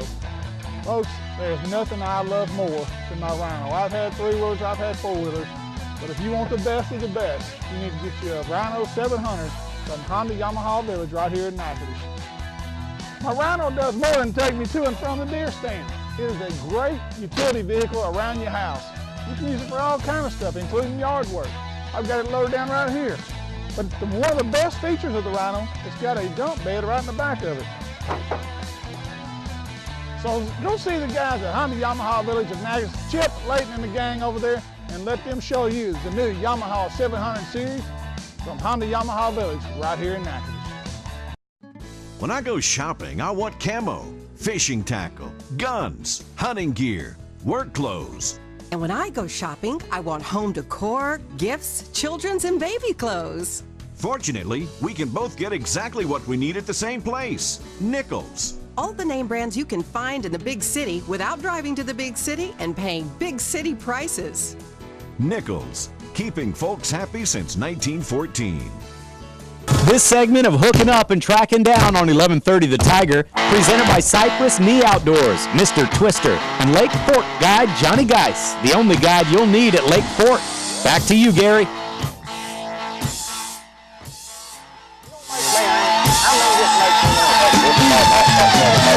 There's a crankbait that won't run straight. That's right. Take a little old crankbait like I got right here in the boat. Well, first off, that makes me angry too because it hangs up. But say I was in a tournament and they was really biting. And I picked this crankbait up and it run to the left, and then it run to the right, and then it run to the left, and I tweaked and I turned and I tweaked and I turned. After a while, I started to look like my Uncle Ronnie, right when he come off meth, you know, just a hard twitch. I done got angry. It really makes me mad. I don't understand it. How can you not have some kind of front end alignment for a crankbait?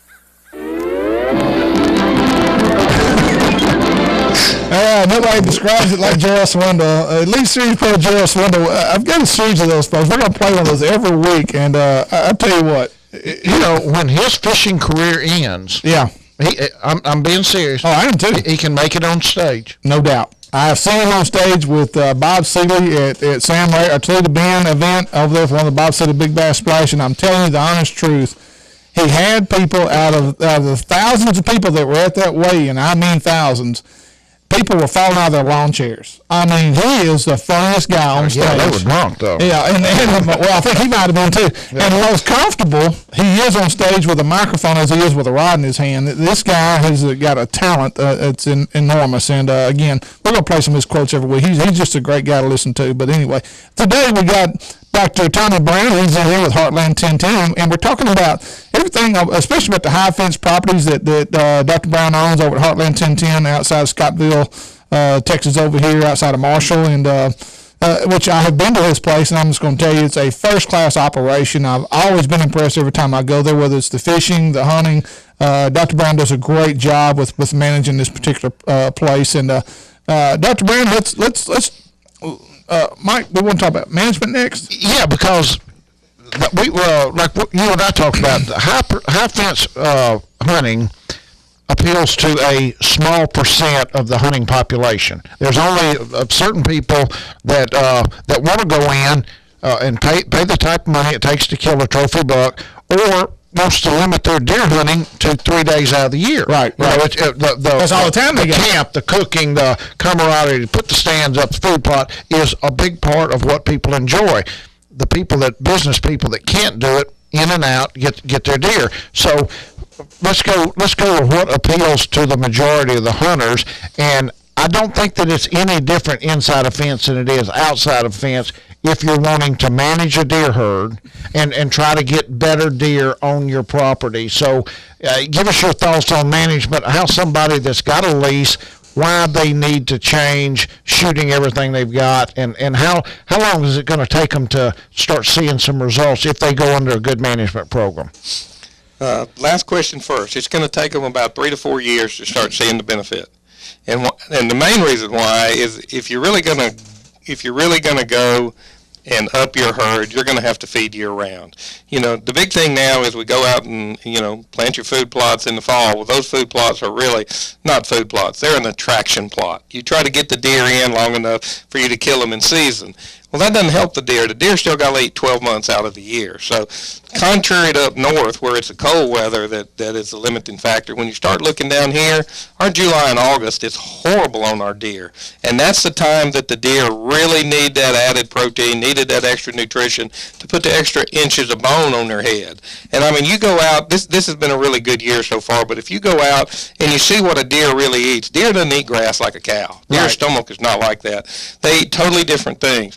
The big thing that somebody's going to have to do is make the commitment to feed them year-round, whether that's food plots with chicory or something that is drought-tolerant, that has 30-40% protein that they can absorb, or you're going to have to feed protein year-round. And the reason I say 3 or 4, what you want is a deer won't eat that protein if he's got plenty to eat out in the woods. They'll keep on eating their natural food. But what happens when they need that protein, they'll go get it. And if you start those fawns out as fawns, they've just been born, they will then go with their mother to that protein feeder. And, you're going to start seeing the bigger deer at age 3 and 4. So it's going to take those fawns, they're going to know, and they're going to come and eat that protein, and they're going to keep eating that protein. And a deer will reach about 80% of their growth by about 3 years. Now, Tommy, do you do like control burns on your place to keep that fresh browse coming? Do you do control burns? We do control burns every year. And those are important, aren't they? They are very important. He's got an overseer that is a pyromaniac. Well, see, that's something we can talk about with Hunter. Hunter, being a forester, knows about, and they are important because that's what creates your fresh browse, your honeysuckle, and all that kind of stuff that comes up from that. And that honeysuckle grow out in those ravines? In the gullies. Okay. Yeah, no, we burn every single year. I mean, things have to be just right, but we try to burn every year. That is a very important part of our. Now, how much acreage will you burn on your place within a year? This last year we burned about 400. And do you do any pine plantation management? Yes, we do. We, at about 12, 13 years. In fact, Hunter does And by the way, guys, never get behind Hunter Mulligan and when he's cruising a track. Yeah. You just never do that. You can't keep up. You can't keep up. He runs through stuff that a bulldozer can't go through. I've been with him, but I've quail hunted with him in West Texas. It's the same way quail hunting. Yeah, when he's cruising timber, buddy, you better get ready. Yeah. But yes, we do. We thin at about 12 years. We leave our SMZs, our streamside management zones, but we do manage the pine very, very aggressively. Yeah. Okay, back to the original question. Somebody's got a hunting lease, Benton, Plain Dealing, DeSoto Parish or something around here, and they just said, okay, we've agreed we would like to have bigger bucks. Now, we've been shooting most anything. What's the first stage? What are you going to go to? You got a lot of deer. What are you going to do for your herd management? If you're looking for big deer, you always want to keep your deer capacity under the carrying capacity. And you're right, around 1 deer to 20 acres, 22 acres, that's a good, in this area, that's a good number of deer. That they can generally not hurt their primary forage, what they eat.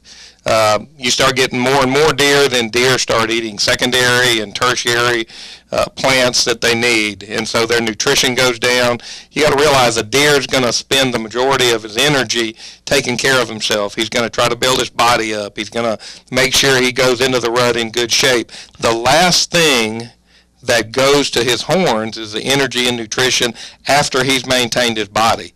So if his body's long bones take precedence over the head. They do, yes. So you got to make sure there's plenty of nutrition. So you either got to feed a lot or you got to reduce your herd capacity. And by shooting your does, I do think people are doing a lot more of that right now. And I think that's the best thing. Question: shooting the does. Should you shoot a doe the first part of the season or the end of the season? Oh, Mike, let me just tell you. I can tell you from my experience, we shot the does early in the season one time, because once we shot our does from those stands early in the season, we never saw any bucks. So everybody was, where's the bucks? Where's the bucks? They didn't have nothing to run. They didn't have nothing to run, and you had already shot from your stands. So, from a management standpoint, it is better to get those does out early, but from a practical standpoint, those bucks aren't stupid.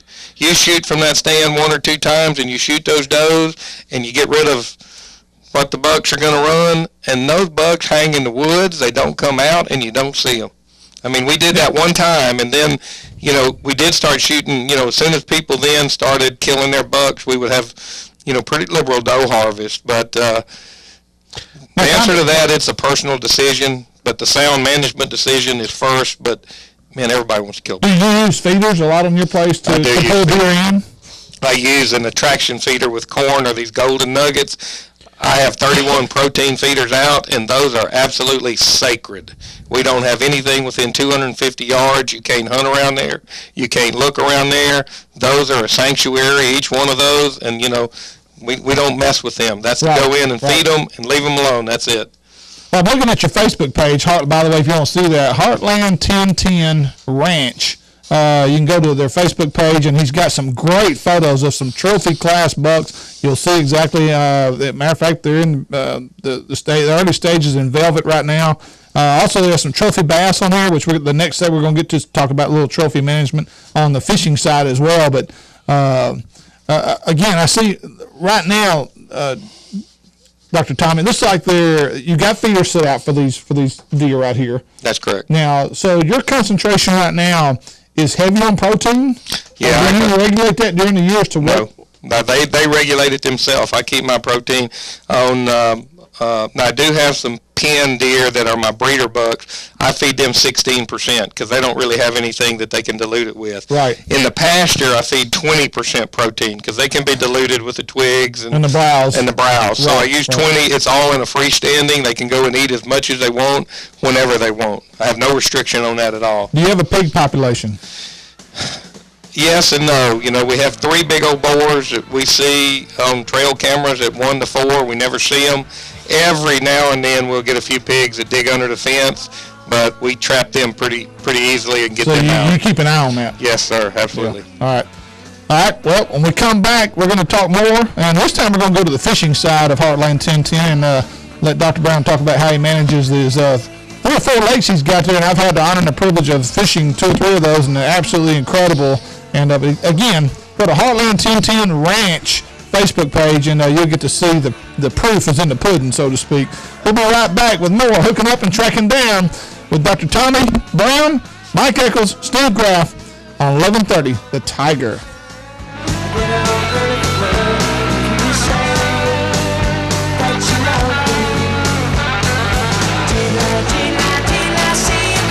Hello, I'm Troy Umbehagen. We at Natchitoches Nursing and Rehabilitation proudly support and watch TV17's local programming. Toledo Fiberglass specializes in fiberglass restoration, offering fiberglass repair on all major brands of ski and bass boats. Al Drew and his staff will get you back on the water where you belong. Everything from metal flake scratches to recarpeting, Toledo Fiberglass can fix it. It's also home of the Gorilla Hull and the headquarters of the Minn Kota Talon Shallow Water Anchor System. So the next time you need fiberglass repairs or restoration, go see Toledo Fiberglass just off the Texas Highway or call 800-554-5452. Some things just stayed the same, but not Toledo Town and Tackle. Still the best selection of tackle on the bin. Zoom dive with Gene LaRue and Sam Tone. Now double the size of the original store, you have twice as much to choose from. With a new deli serving the best hamburgers, pizza, and soft drinks, you'll find something that's sure to fill your belly. They also have a great selection of tees and polo-style shirts. So stop in and treat yourself to the best tackle box on the bin. Toledo Town and Tackle on beautiful Toledo Bend Lake.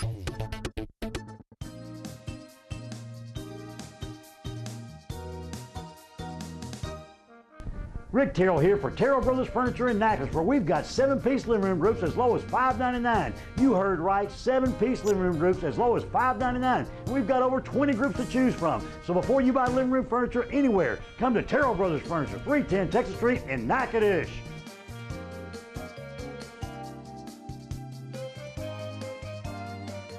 Familiar with high fence hunting, or now we're going to talk about private pond management or small lake management. And I've had the honor and the privilege again, as I said earlier, to fish on Dr. Brown's place a couple of times, and absolutely had great trips there. Thoroughly enjoyed it. And if you're looking for a great place, a great Father's Day gift or a Christmas present for your husband or your wife or your family, no better place, I can tell you, than Dr. Brown's place at Heartland 1010. And timing, let's talk about private small lake management, because what's your biggest place? What's the biggest lake you've got on your place? No, it's 45 acres. Well, that's pretty good sized little small lake. I mean, as far as most people who have small ponds, that would be a big lake. That's right. I got three others. I got a 30, a 35, a 39, and a 45. Now, if a guy wants to start and build his own private body of water, any advice, any suggestions you've got on how to go about doing that? What's the first step you should take that you should do first? I think to read those Ray Scotts. Ray Scott had some good ideas in that. I didn't do any of them because I'm a doctor, and so that way I know everything. Oh, well, so, yeah. You know, on this show, we know everything. You know, I'm kind of like Mike Eccles. I knew everything. Right, so right. I did my ponds growing up on Toledo. I saw how good Toledo was, so I said, you know, I'm going to leave my ponds natural, and it's going to be so thick. And miniature Toledo Bend. It's going to be a miniature Toledo Bend. Well, the guy who helps me manage my fish said, yeah, that's true, but there'll be fish that'll never see your lure. And Mike can vouch for this. We got a lake now that was built in 2008, and we still ain't fished half of it because we can't get to it. Right. So, you know, if you really want to build a lake to catch fish, you will read something like Ray Scott. And what they do, they make their lakes basically like a bowl. They clean every bit of structure, everything out, and then they put it back in where they want it. They will concentrate these fish with a ridge. They'll concentrate them with rocks. They'll have different kind of things. So if you really want to build it where you can catch fish, you know where all of the structure and all is.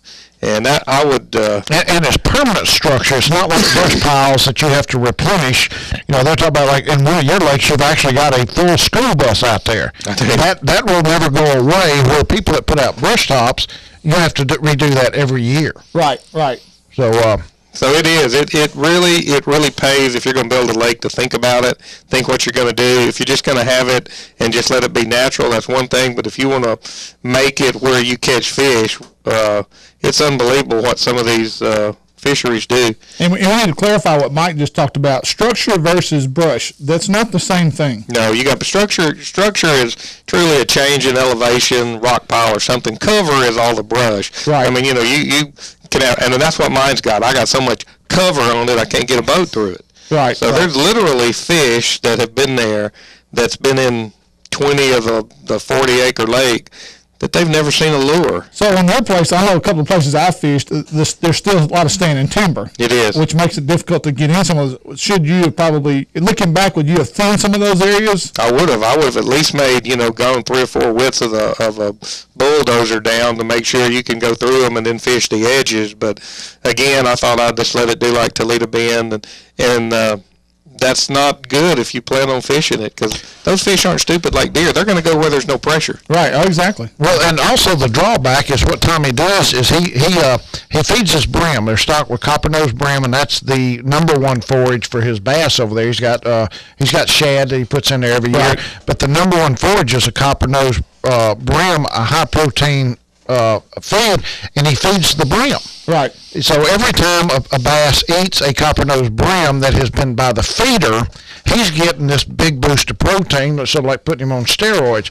But what's happening is half the lake, those fish are staying in the timber, staying in the grass, under the lily pads, away from everything, feeding on natural brim, natural crawfish and stuff, which makes them no better than the a fish on Cross Lake or Caddo Lake. They're not receiving the benefits from the protein and the high protein copper-nosed brim. Right. So what about if they were all coming to those brim and feeders to feed on those brim, all his bass would be getting as big as some of them. Right. And he's got some stories. I mean, actually 3.5 pounds a year growth on his bass. Right, and you attribute that to the copper-nosed brim. Now, what about if a guy wanted to put, say, threadfin shad or gizzard shad? Do they not have the same effect as copper-nosed brim? Yeah, you just got to be careful with gizzard shad. Make sure your bass are at least big enough that they can eat the gizzard shad. But they're a good protein source. Most lakes, don't support shad for the simple reason that if you have a winter like we had last winter, it starts getting down around 45 degrees and you don't have deep water, those shad die. Shad die off. Yeah, if you don't have, pretty good deep water, I had a pretty big shad die off last year. But they recover pretty quickly. They recover unbelievably Now, quick. what about, I've heard this from South Texas. Will this work up here? And somebody's even asked me this question before. Tilapia. That's one of the big things at Falcon is the population of tilapia. Highest source of protein. They say that's one of the reasons those fish get so big so fast down there at Falcon. Will that work up here, tilapia, or is it too cold up here? No, I've done it 5 or 6 times over the years. I have brood ponds that drain into my ponds, and I'll get about 10 pair, of tilapia. And you have to fill out, that's a non-native fish, so in Texas you have to fill out a report and get permission. Oh. So you get these, and they're very prolific fish, and they're some of the fastest growing freshwater fish there are. But I have a pipe that drains in, Mike, it's in the corner of Leakey. We got another one in Hog Trough, and then at my house lake. And I did that 5 or 6 times, and then you just in about September, October, you open the big spigot and it drains out. Water temperature gets below 55 degrees, the tilapia die. So I'd get them each April, and then then they'd have a lot of little small tilapia. You open them into your lakes and they're good, and what the fish don't eat, those big fish, they end up dying. You'll see them in October, November when the water cools off. So is that something you used as a supplement on top of what you were doing? It just got expensive. I mean, tilapia now are pretty expensive, and they're looking at some new ways to grow them in a cage. So I think, but yeah, they will live here from the spring until the water temperature gets to about 55, and then they die. Well, let's back up. We're talking about the pond management, but I think we skipped the the very first step, and that's contacting somebody like Steve Nichols. Conservation. Steve Nichols, somebody that can come in and say, yes, we can build you a good pond here. It'll hold water. That's right. And one of the biggest things that I've seen over time is great watershed on some lakes, poor watershed on the other. Right. You've got to have the water coming into a lake to cycle your stuff through, and it takes somebody with knowledge. You just can't build a pond anywhere and have a great pond, can you? No, you can't. The idea is around 5 acres of watershed per each 1 acre of lake, and I got one lake that had that, but they cut the timber on the land next to me, and then they started putting, they started rowing their timber, so the runoff dropped dramatically. So I actually had Steve Nichols come out and put a pump for me, and I pumped from one other lake into that lake every year, and that lake would never fill up. Right. So it does. You got to look at the elevation. You got to look at your watershed area, and sometimes you have too big of a watershed area, and the amount of dam and all you'd have to build would be, you couldn't afford to build it. Right. Here's a list of things. I put together 6 ideas, 6 things, how to build your own bass haven. Number 1, need the right location and the right soil content. Number 2, good watersheds, as we just alluded to. Number 3, and something that's obviously not overlooked on your side, is the good pH level. Is that something you monitor? Oh, absolutely. At least every other year, it's a ton of lime per acre. General rule of thumb, if you got pine trees around your pond or your lake, your soil's acidic. Yeah, really? Oh, yeah. Pine trees don't grow in alkaline soil. So if you got trees around your pond, you're going to have to put lime. And, if you don't put lime, you can fertilize all you want. The acid coming off the pines. Yeah, it's usually tannic acid or something. But if you don't increase your pH, your percent of fertilize that you put in there is virtually nil. I mean, it's really, fertilize is dependent on that pH working. Now, that tannic water, I know we, as fishermen around here, I've always caught, it looks like iced tea. Is that right? Mm-hmm. Right. So I know in certain places, certain lakes, even at Sam Rayburn, where there's a lot of pine real close to the water's edge in those backwater areas, some of those areas just don't hold fish. Yeah. I mean, they look beautiful, but they don't hold fish because the water, I guess, is so acidic. The 4th thing, I put a good forage, threadfin, shad, gizzard shad, brown, etc. 5, stocking of largemouth bass. How often should you stock? I guess it depends on what you're taking out, doesn't it? It does, but I tell you, if you do things right, you shouldn't have to shock but one time. But this goes back to just like the deer. Now they have best bass genetics. And Mike can vouch for this. I counted out one year in June bass the size of minnows. 2 years later, we were catching 7 and 8 pound bass. I didn't believe it when it first, in fact, I called 7 or 8 people on this guy that sold me these. They were his 11th generation. He took the biggest bass 1 year, let them get to a year old. Then he crossed those biggest 1 year old. He then got their biggest, the next year. He's done that for 11 generations. And those fish now, if you got the right forage, they can grow 3.5, 4 pounds a year. That's insane. I would never have believed it if I wouldn't have saw it. I never would have believed it. The first fish that we caught out of one of his lakes, and the fish had been in there 18 months. And Tommy and I launched a boat just to see if we could get a bite. The first fish Tommy caught on a lizard, weighed 6 pounds 2 ounces. Holy cow! Been in there 18 months. Wow, that's incredible rate of growth. Once again, we've got Dr. Tommy Brown in here with Heartland 1010. Again, go to his Facebook page, Heartland 1010 Ranch, and check out the Facebook page. All kind of big fish, big deer, and just a great way to get a feel for what it's like at Heartland 1010. The last thing I put on my list of how to build your own bass is need good cover for the hatch to hide in, which is something I guess we can talk to in the next segment, the water hyacinth and hydrilla management, as well as any other aquatic vegetation. That's very important on these kind of bodies of water. We'll talk about that when we come back with more with Dr. Tommy Brown, Mike Eccles, and yours truly, Steve Graff, with Hooking Up and Tracking Down 1130 The Tiger.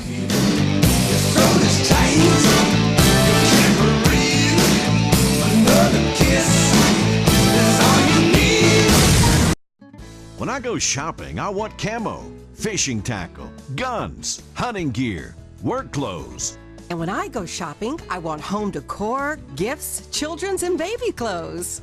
Fortunately, we can both get exactly what we need at the same place, Nichols. All the name brands you can find in the big city without driving to the big city and paying big city prices. Nichols, keeping folks happy since 1914. Looking for a place to get away from it all? Look no further than Red River's Midway Marina in St. Maurice. Owners John and Kemp Nelson invite you to stop by for lunch or come in and rent one of several cabins for the weekend. RV hookups and a nice boat ramp that leads to some of the best skiing and fishing on Red River.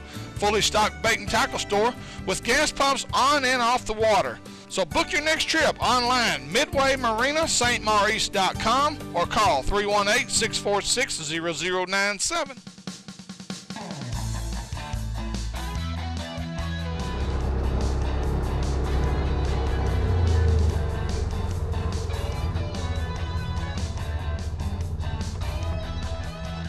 Hello everybody, Ranger Pro Staffer Steve Graff with the Hooking Up and Tracking Down Show. Folks, there's nothing I love more than my Rhino. I've had 3-wheelers, I've had 4-wheelers, but if you want the best of the best, you need to get you a Rhino 700 from Honda Yamaha Village right here in Natchitoches. My Rhino does more than take me to and from the deer stand. It is a great utility vehicle around your house. You can use it for all kinds of stuff, including yard work. I've got it loaded down right here. But one of the best features of the Rhino, it's got a dump bed right in the back of it.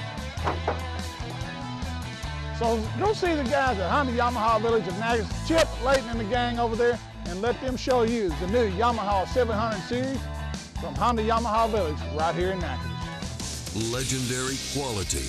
At Ranger, it's an unparalleled commitment to incredible strength. With the industry's only full-truted transom, we don't rely on the upper deck to support the transom and motor. It's a difference so strong, we sliced off this rear deck to show its independence from the transom. From total performance to your peace of mind. Cut open the whole story at rangerstrong.com. Let's go eat at Honda's Steakhouse and Sushi Bar.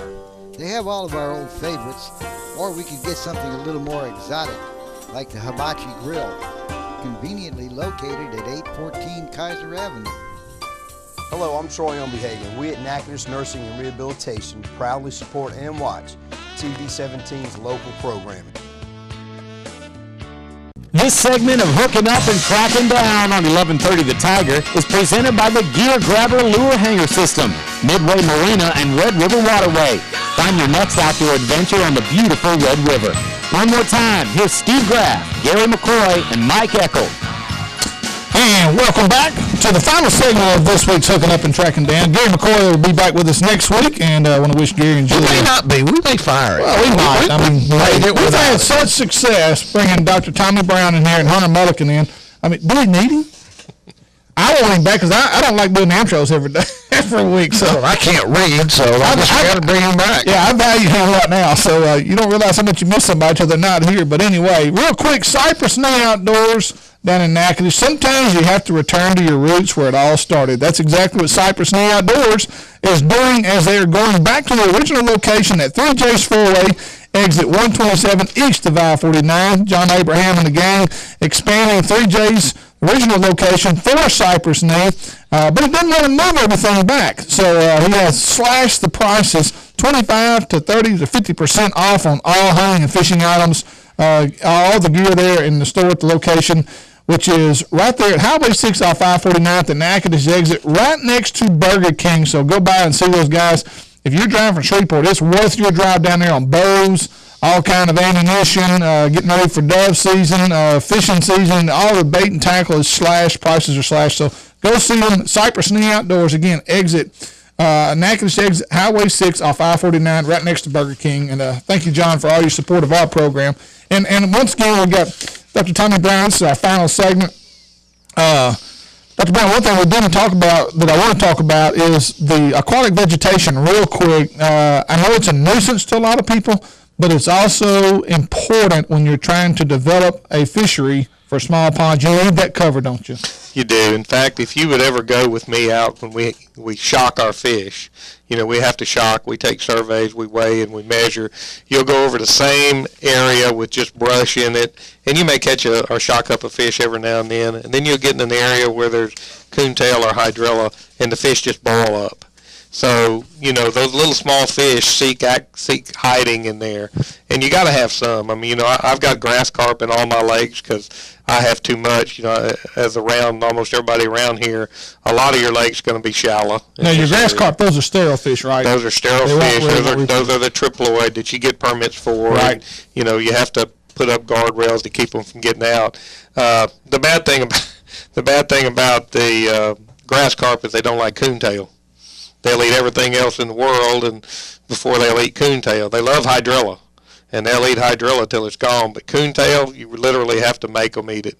Wow. And they don't like it, and so they don't eat that if there's nothing else. If there's nothing else, they'll come and eat all your brim food, and once they start doing that, you might as well shoot them because they're not going to go back and eat much. I wish they eat Salvinia. I wish they would too. How big a problem is that for you on your place? I don't let anybody put their boats that has been. I use my boat, so it's easy to manage. It's easy to manage. We have not had any Sylvania yet, but we get a lot of those cormorants from Caddo, and I know it's going to happen sooner or later. But so far, we've not had any at all yet.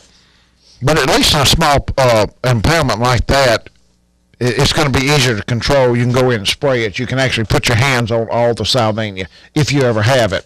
Of course, it's not cheap to spray either. But it's not. But weed control can be very expensive. You know, we try to not have to do as much weed control because we do fertilize and lime. But this last year really surprised us because we thought that with this cold winter that I'd have less moss than I ever had. We had more moss. But the lakes were full. Usually the lakes get down low. They're exposed to those cold temperatures. And when they come back, it's a small amount. The lakes were full this year all year long.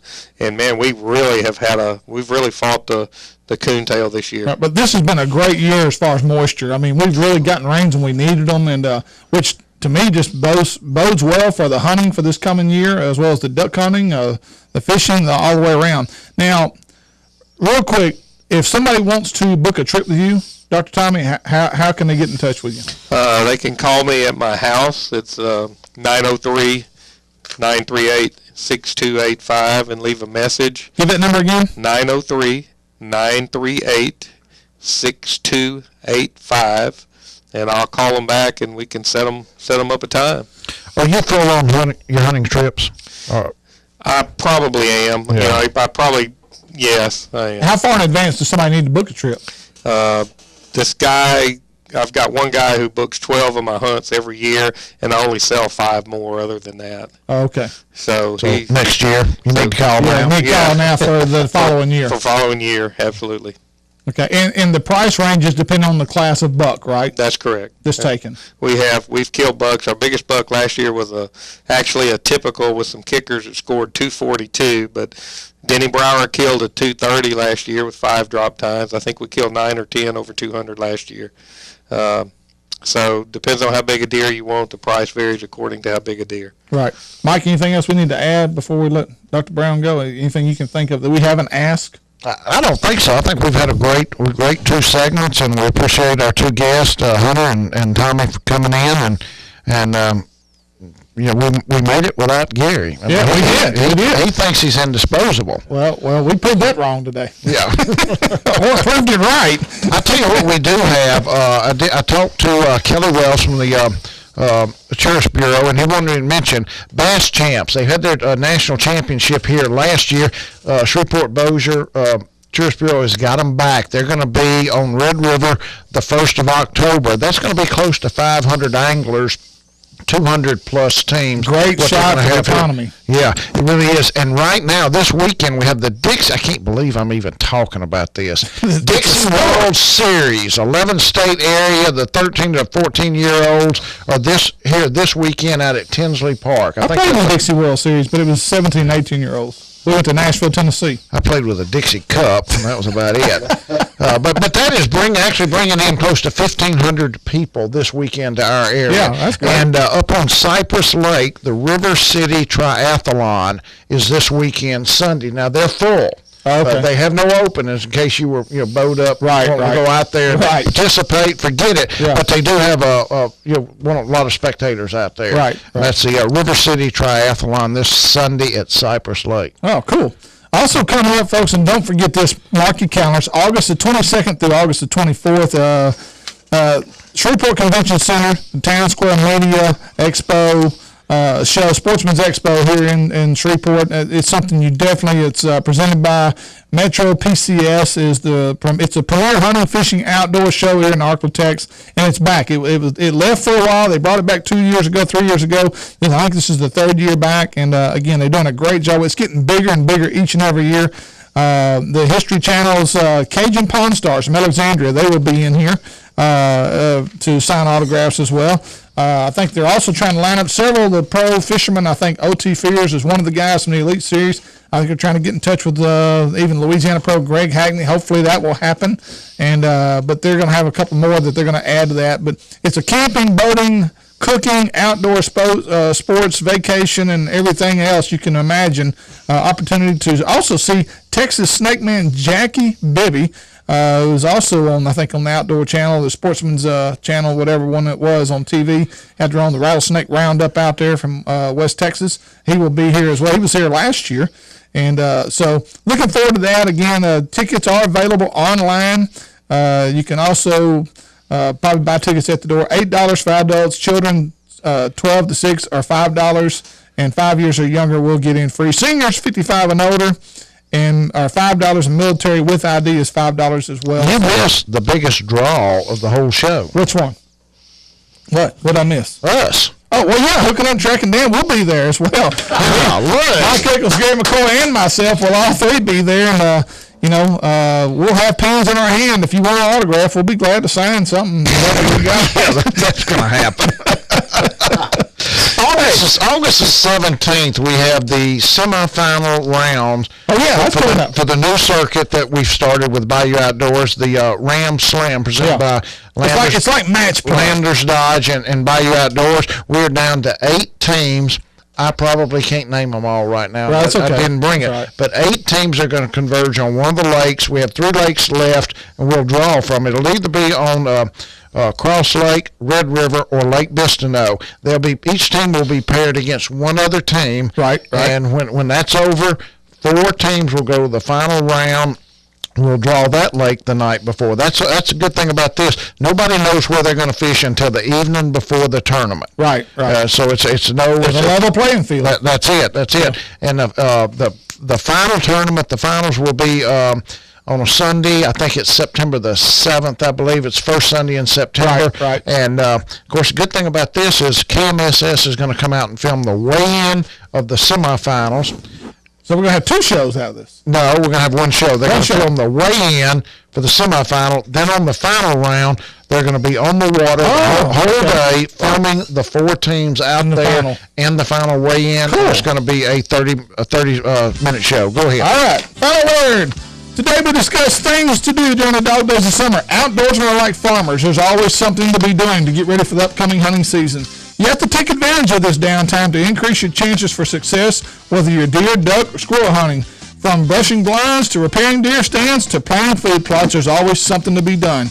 Too many hunters expect to have success with very little effort and then wonder why when their hunts don't go according to plan. Folks, stay safe. May God bless. Until we meet again with more Hooking Up and Tracking Down. I am for the child who has been abused. The child who is afraid to go home. Who thinks it's her fault. Who is forced to keep the secret or else. I am for the child who has been neglected. The child who does not know where his next meal is coming from. Who must fend for herself and her little sister. Alone. The child who has never been to a doctor or a dentist. I am for the child who was taken away for her own protection. The child who is now in foster care, who does not know how long he'll be there. Or who these people are. Or if she should trust them. I am for her. The child who is in his 3rd, 4th, 5th, 6th foster home this year.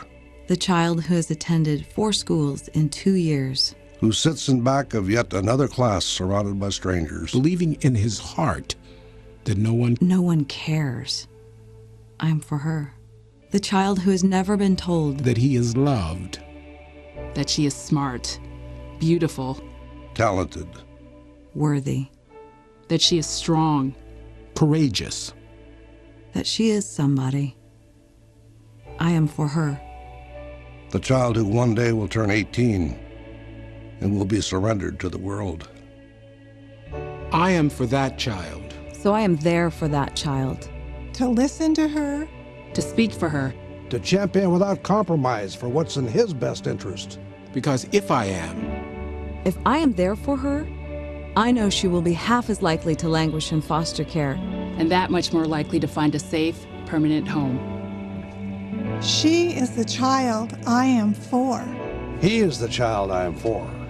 They are the children I am for. She is the child I am for. The child I am for is him. Who am I? Who am I? Who am I? I'm a CASA volunteer. I am you.